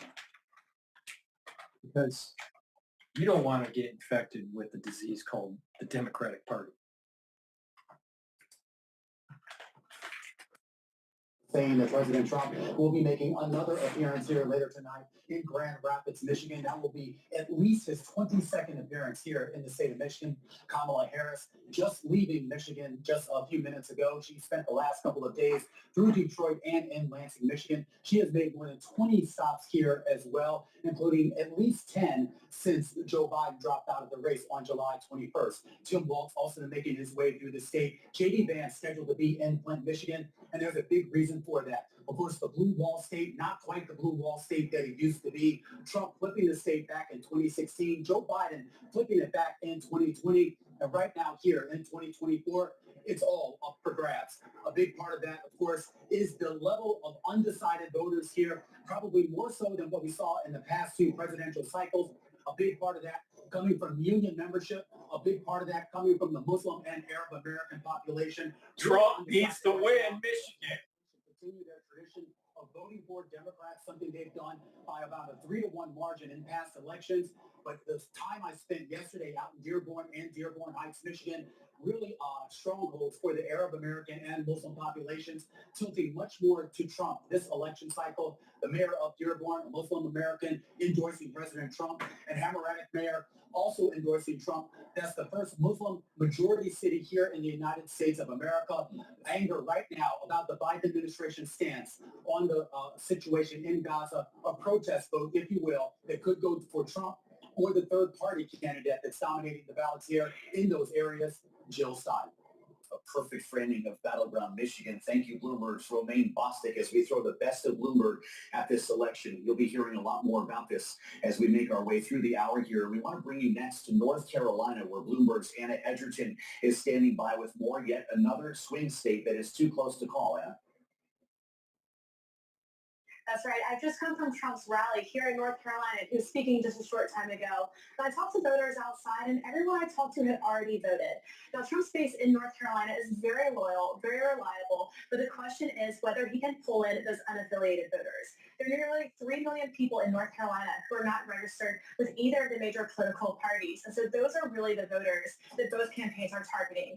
There's also a bit of an enthusiasm gap here in the final week. Republicans, very loyal to Donald Trump, but Democrats have turned out and added people to their volunteer base. There are 45,000 people who have volunteered for the Harris campaign since she became the candidate, and 95% of those are volunteering for the first time. So they're doing everything they can to turn out the vote, to make sure. How much are they being paid?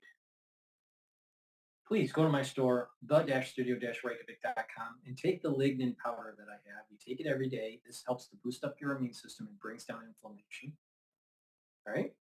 It also is an antioxidant. It helps soak up those free radicals.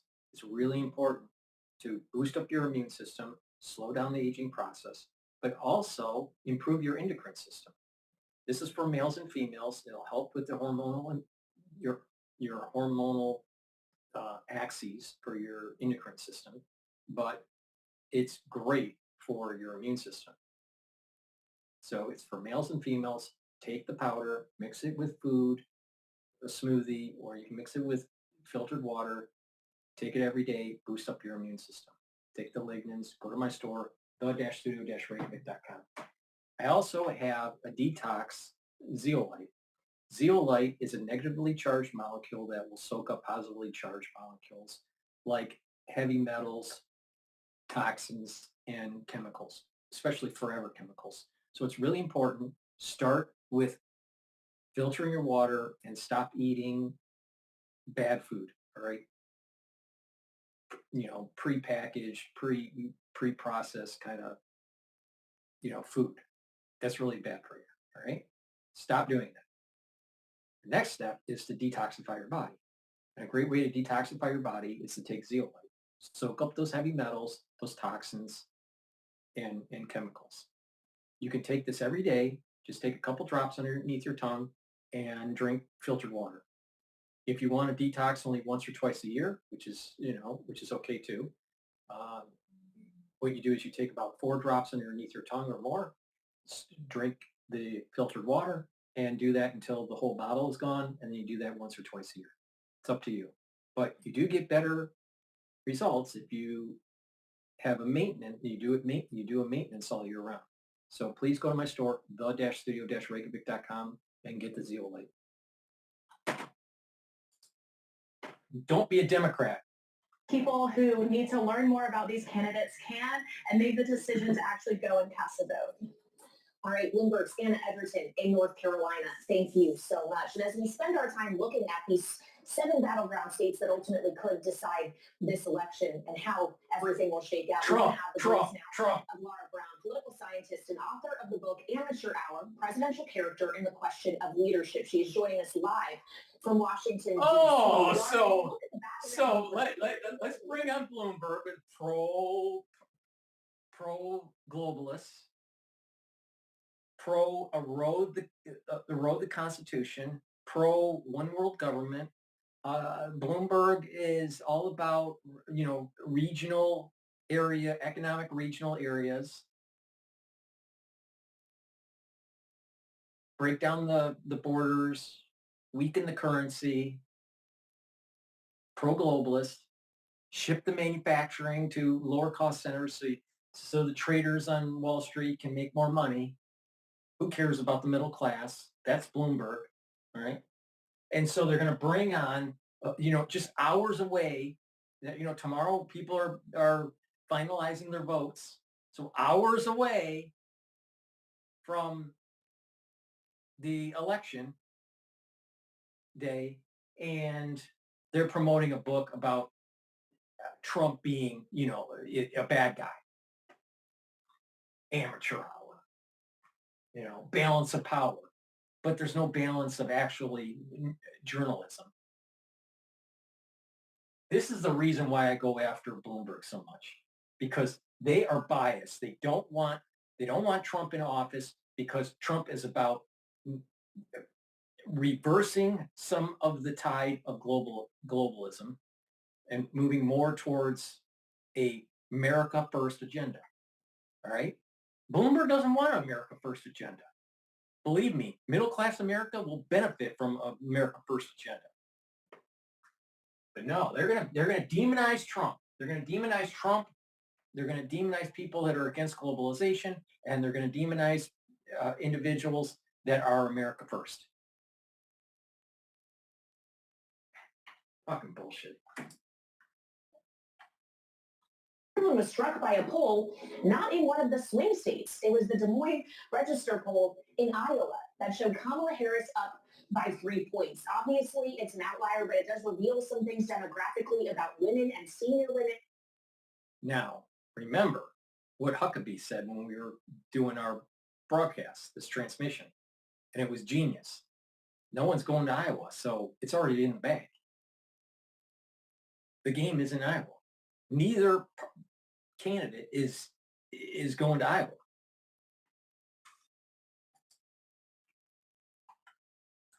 In particular, and I wonder what it makes you think about whether or not Kamala Harris is seeing a last-minute surge in momentum.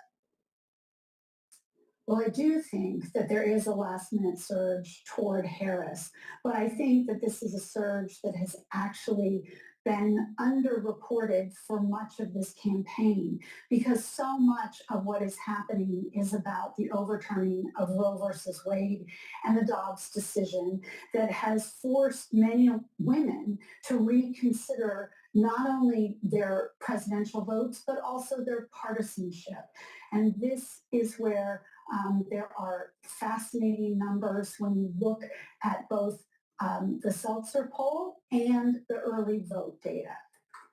Well, interesting if we can add another poll to this conversation, Laura, and that's New York Times, Siena College. They're out with their last blast of the cycle, and it dropped this morning. really interesting here. Not only are things tied up, we know that in the swing states, but the early vote is giving us a sense maybe of the direction that things are going in the late hours here. Signs that late deciders are breaking for Harris. Among the 8% of Bloomberg voters is trying to demonize Trump. She wins 55% to Trump's 44%. How seriously are you taking these numbers?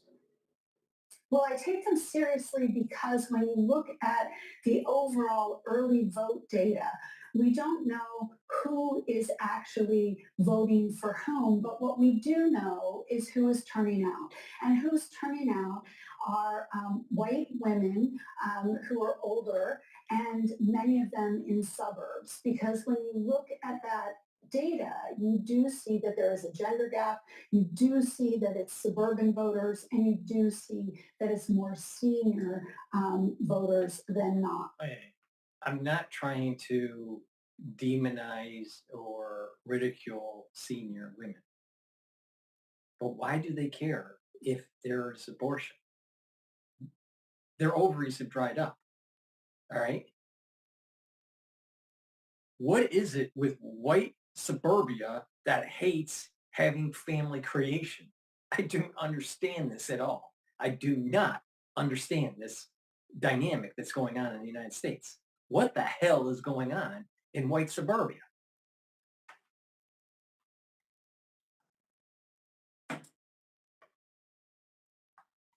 And I think that this is going to be important as we play this forward.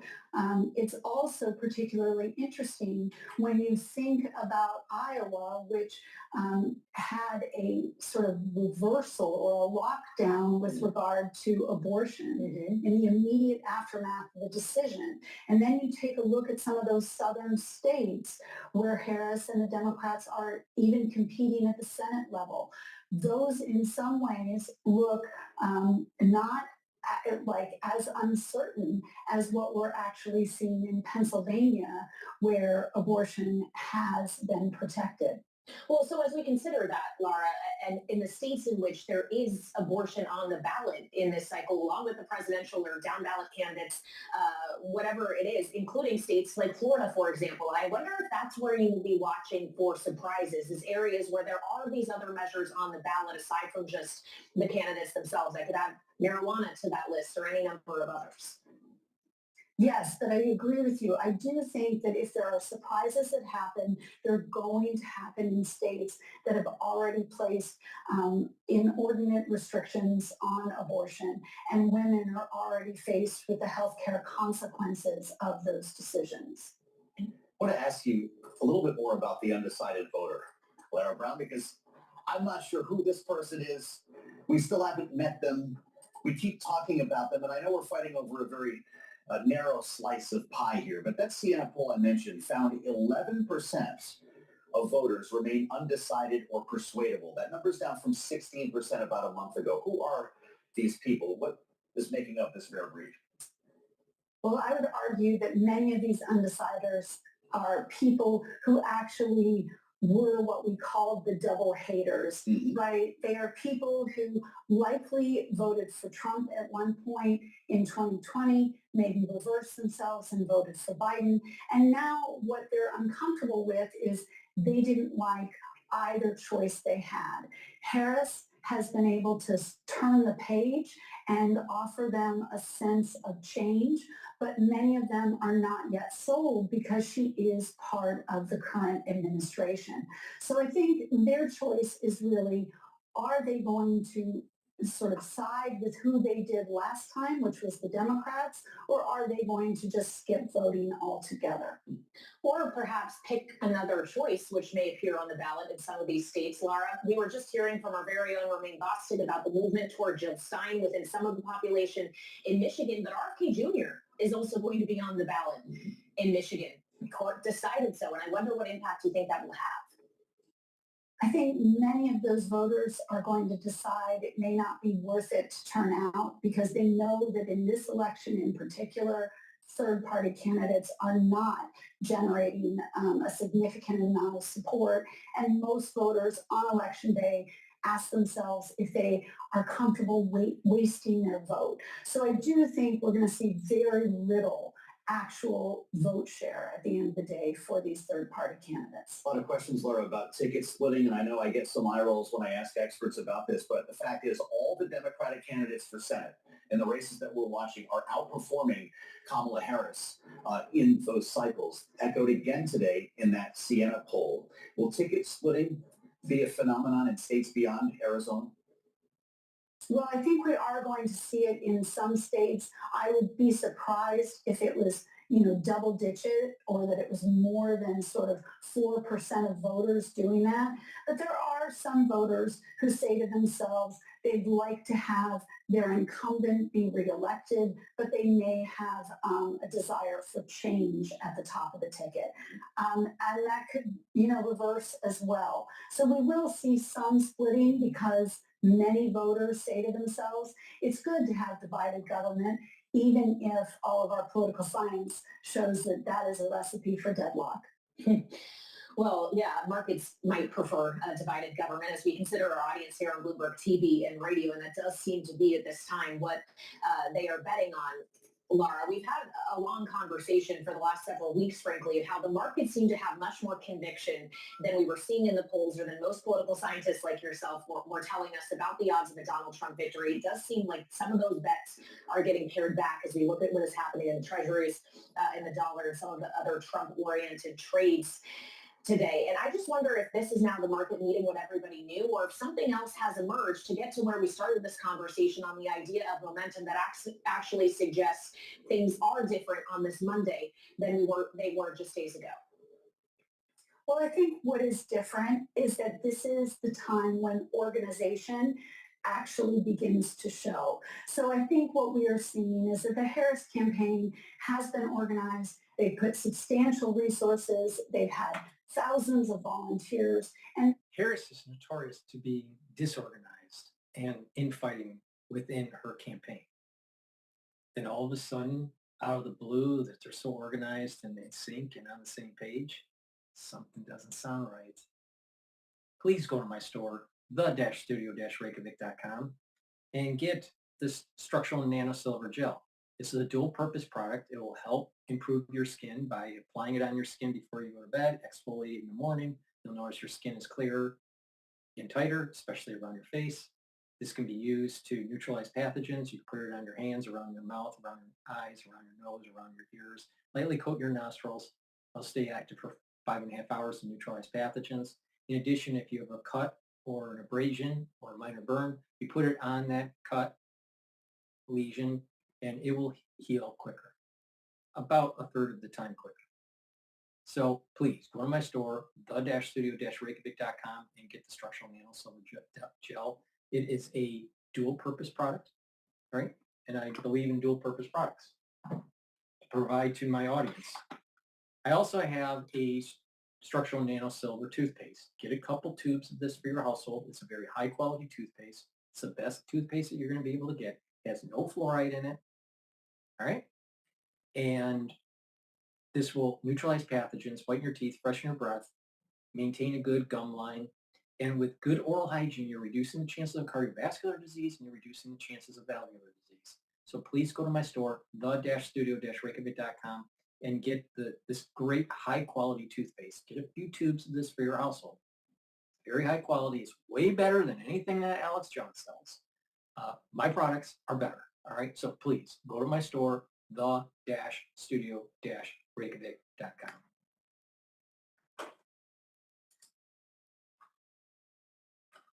Door knocking in all of the battleground states. Former President Trump mostly outsourced that work to Elon Musk and to Charlie Kirk. And there are reports that neither of those efforts have been as successful or really as robust. So I think what we're seeing is the markets realizing that when the election sort of comes down to the wire, they may have made a bet more upon atmospherics rather than the data underneath. All right, well, let's stick with this for a minute then, Laura, because I have to ask you not who's going to win the election, but when it might be called. There are a lot of concerns on Wall Street that we could go through several days of uncertainty, not unlike 4 years ago, and we know how much the markets love that. What's your take on the days after this election? I actually think this is going to be called fairly quickly. And the reason why is because both Georgia and North Carolina are poised to count their ballots really before the end of the late night, early morning on Wednesday, which really You're at the not end going of to the know day, about Pennsylvania until days later, because it's probably going to be close.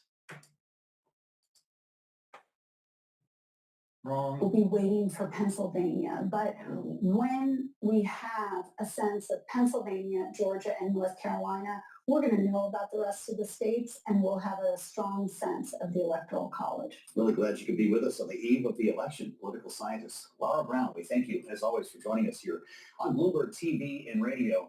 It is on. There's no turning back. We're here mobilized at World Headquarters in New York until we have a race call. More and more people joining us in the last week or so, I'd say, Kaylee, suggesting exactly what Laura Brown just said, that it's not going to be next weekend or weeks. It's going to be a couple of days. Well, I think we're all holding out hope for that, keeping in mind that we are no longer in a pandemic as we were in 2020. So mail-in voting may not be as prevalent as it once was, and some of these states have had important rules changes to make this thing go faster. 77 million Americans voting.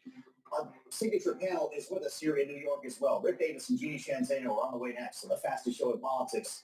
This is Balance of Power on Bloomberg TV and radio.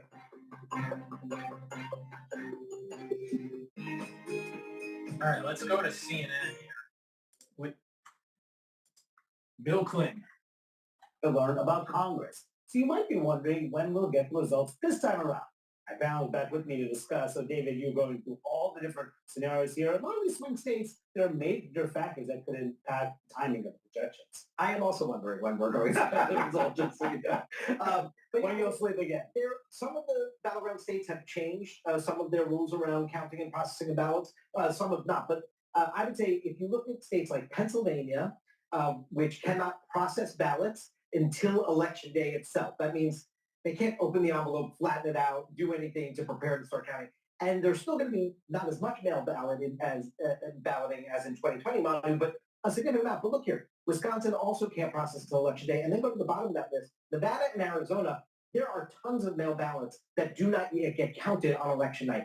So I would say the two states that are not on there, Georgia and North Carolina, we're hoping for some quick counts early in the evening, see what the state of play is there. But Pennsylvania, Arizona, and Nevada, we're going to wait a while. Georgia and North Carolina, they have a history of fast count. And there are also states that if they both look good for Harris, that is a big sign that she's going to have a good night. But if they both look good for Trump, it means she is really dependent on getting Pennsylvania. And, even though... Which doesn't necessarily mean it'll be a bad night. It just means it's going to be a long night. It'll be a long night. It is true that it took until Saturday last time to declare a winner with the results finally coming through in Pennsylvania. But in 2016, also a very close election, we knew Wednesday morning who had won that race. Even though Trump said this on election night, even though the race had not been called and been trending in Joe Biden's direction. This is a fraud on the American public. This is an embarrassment to our country. We were getting ready to win this election. Frankly, we did win this election. I think you can bet Trump's going to do the exact same thing this time. I think that the chances that he would accept the results are relatively low now, mainly because he and his staff believe it's over. They believe that they've won. And so I think it would be an authentic shock to him if he does not win the presidency. And there's been a lot of rhetoric out there already calling into question things that are happening in Georgia, things that are happening in Pennsylvania. That's why we've tried to write a lot about trying to get people just to stay calm and understand what David was just talking about, that it takes a while to count these votes. Like the last thing the country needs when people don't trust institutions is now for people to not even trust the election process. And we've seen a rise in that. And that's just not a good Like thing. I said, it's not about counting the votes. It's to make sure that the people that are voting can legally vote. They're not voting multiple times. And that whatever is going into the machine is correct. And there's no flipping, miscounting, or anything. And that means that there needs to be audit. You need to audit the process. And you need to audit the actual votes. You can statistically do this. You don't have to count. Of course, you have to count every vote. But you can audit to make sure the voter rolls are right, You can audit to make sure that the machines are working correctly. And when you audit, not just certify, but audit the process and audit the actual election, then we have a legitimate election.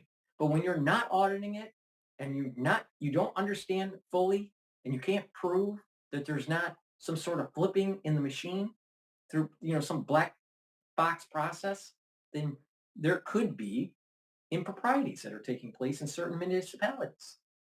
And this is the point that people that are concerned about election integrity are saying. Certifying the vote doesn't mean anything. Certifying and auditing does. They're two different things.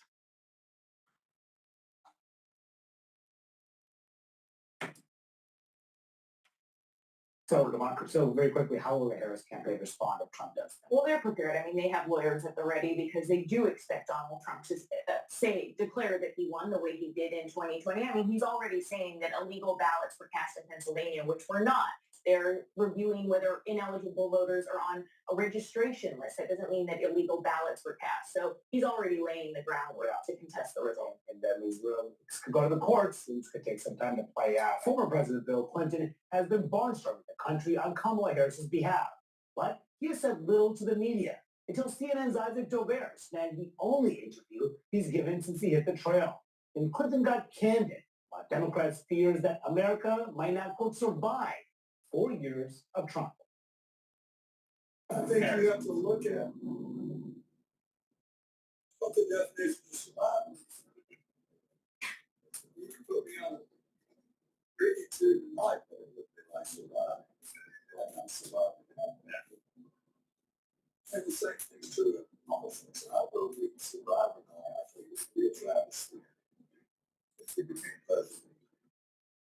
And Isaac Dover joins me now to talk more about his exclusive interview with the former president. Wow, he really talked about a lot with you in this article. So you were sitting on his campaign bus with him in Michigan. Give us a sense on your takeaways from this and just the unique way that the campaign is deploying them right now. Well, he talks a lot about the vantage point that he has as the only person on the planet who has done the job of being president and knows both of the candidates running. And he says to people on the trail, and it should be said, he's been out there. We did an almost 11-hour day on Wednesday. He's been doing that almost every day for the last 3 weeks, a more active schedule than Kamala Harris or Donald Trump or anybody else. Tim Walz, J.D. Vance, Joe Biden, Barack Obama. What's he like on the trail? He is quieter than he was. There's no roaring oratory, but there is this sort of one-way conversation or one-way chat that he's having with people, and they are hanging on it. But from the beginning, he said, I want to go to places where presidents haven't gone before.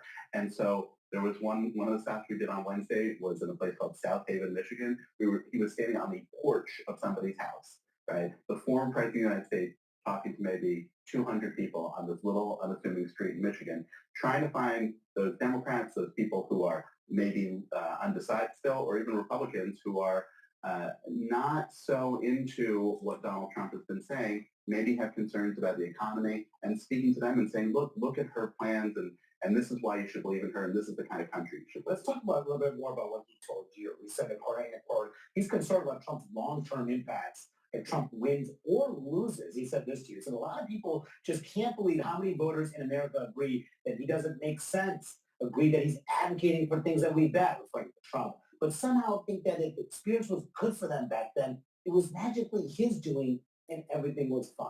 Yeah, and this is at the beginning of that quote, he said, this is maybe is what happened in the 1930s when fascism was spreading. So this is Bill Clinton saying he likes Kamala Harris, he thinks that she should be elected, but he is worried about what happens no matter what here. There is a problem in our politics, he says, that is deeper and is going to be with us for a while, and it's Donald Trump's fault, he says. And you also talked to him about the former president, George W. Bush, who they've maintained a close relationship with over the years with Bush, but Bush we have not heard from publicly. What do you tell you about Bush? He said he was okay with it. He said Bush doesn't get enough credit for speaking out in favor of immigration, and he sort of implied that he knew where Bush was on this, but he said Bush doesn't want to betray the Republican Party that he's been with his whole life. Because obviously it's one of his brother, Jeb Bush, he told you this about Colin Allred, who went against Ted Cruz in Texas. He said, you'll tell anybody that he's a good guy, referring to Colin Allred. They wouldn't say who he was. Yes, and I should say that I talked to Bush, somebody close to Bush about this. So I read the comments from Clinton, and the person said he's not going to get involved in presidential politics, but he's helping out in the Senate. I said, what does that helping out include Ted Cruz? And the person wouldn't comment on that. Ever wondered what's inside your toothbrush? We did. They can't say anything positive about Trump, ever. Please go to my store, the-studio-reykjavik.com, and get the NAC. This is a new supplement that I have on my store, and I've added it to my protocol, my personal protocol. The reason why I added it to my personal protocol is that it boosts up the glutathione levels, which is a strong antioxidant, and it's synergistic with C60. In addition, it also helps to detoxify your liver and your kidney, especially if you take acetaminophen. And it helps with calming the nervous system with individuals that have anxiety. So it's a dual purpose type supplement. So, people that are in sympathetic mode too often or too stressed out, this will help to calm that. NAC soaks up those free radicals through the glutathione pathway, and it helps to detoxify your liver and your kidney, especially due to acetaminophen. NAD Plus, I also have in my store. And this is something that you should be taking to boost up your energy levels. It's also synergistic with C60 and the NAC. It will help to repair your DNA. As we get older, our DNA gets damaged and we have repair mechanisms. But as we get older, that repair is needed more often, and it's harder to keep up with the workload. So you need to take a supplement to help with the repair of your DNA. NAD Plus provides the energy and the repair mechanism. The supplement helps with the repair mechanism for your DNA. In addition, this helps to improve the health of your neurons. That's very important as we get older. Once we get to about age 40, we need to start doing neural protection for your peripheral nervous system and for your central nervous system. So take NAD Plus to improve your neurons, to boost up your energy levels, and to repair DNA damage. Please go to my store, the-studio-reykjavik.com, and get the NAD Plus and get the NAC to boost up your glutathione levels and soak up those free radicals and slow down the aging process.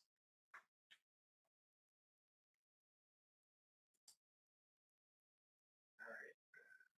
What else is going on here?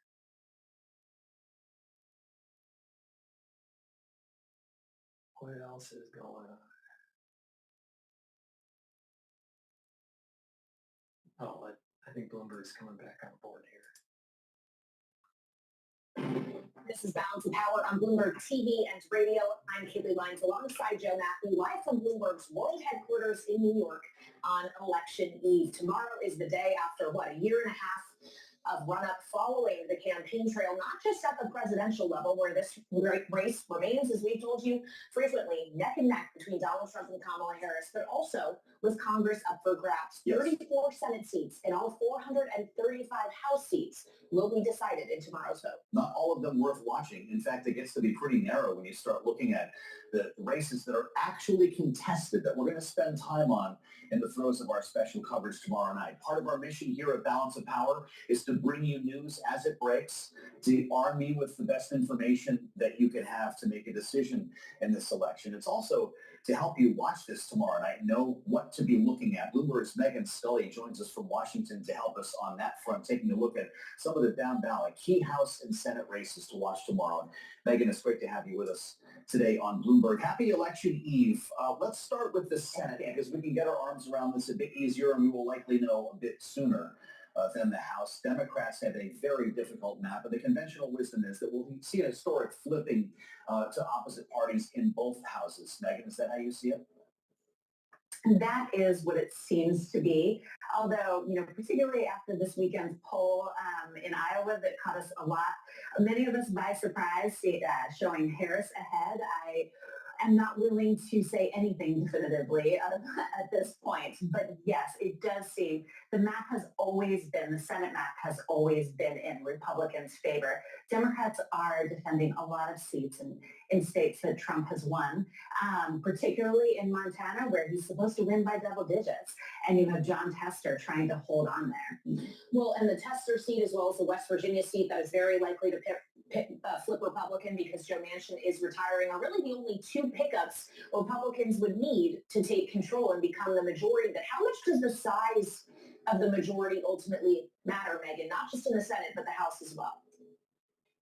Sure. Well, in the Senate, you need 60 votes to do most legislation. In a unified government, though, Democrats or either party could get things through under what's called a reconciliation process. We saw that with the Biden climate law during his first 2 years in office. But without that 60-vote majority, things get a little tricky, and we haven't seen that since the Obama administration. So the size of the majority, parties always want more, but short of 60, it is complicated to get things done. In the House, it looks like whoever wins that majority will be a narrow one as well. It's only going to take 4 nationwide seats for Democrats to take the majority in the House. And it's looking pretty favorable for them at this moment. Let's talk about the House a bit more specifically. This is a beast to cover, Megan. You're going to be and your team knee deep in all of this tomorrow night. The fact is, as we mentioned, not all of these seats are up for grabs or contested at least. When we look at the way this will play out tomorrow, we might well have to wait for, and I'm assuming that you would agree, California to come to fruition before we actually know which party controls the House. The big states of New York and California will have more to do with this than the swing states, for instance, that we're watching for president and Senate. Absolutely. So it's interesting. When you look at the House, you're really looking at about a tenth of the races that are competitive.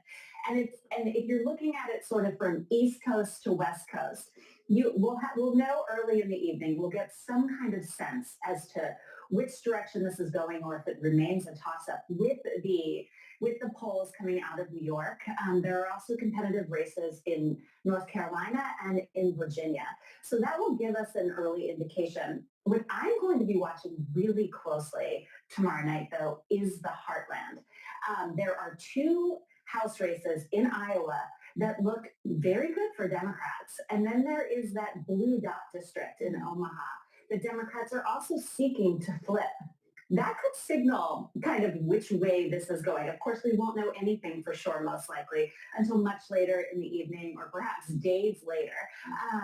It did take a few days in 2022 to call the House. So, but I think that there might be a moment there, sort of late in the evening after those polls close in Iowa and Nebraska.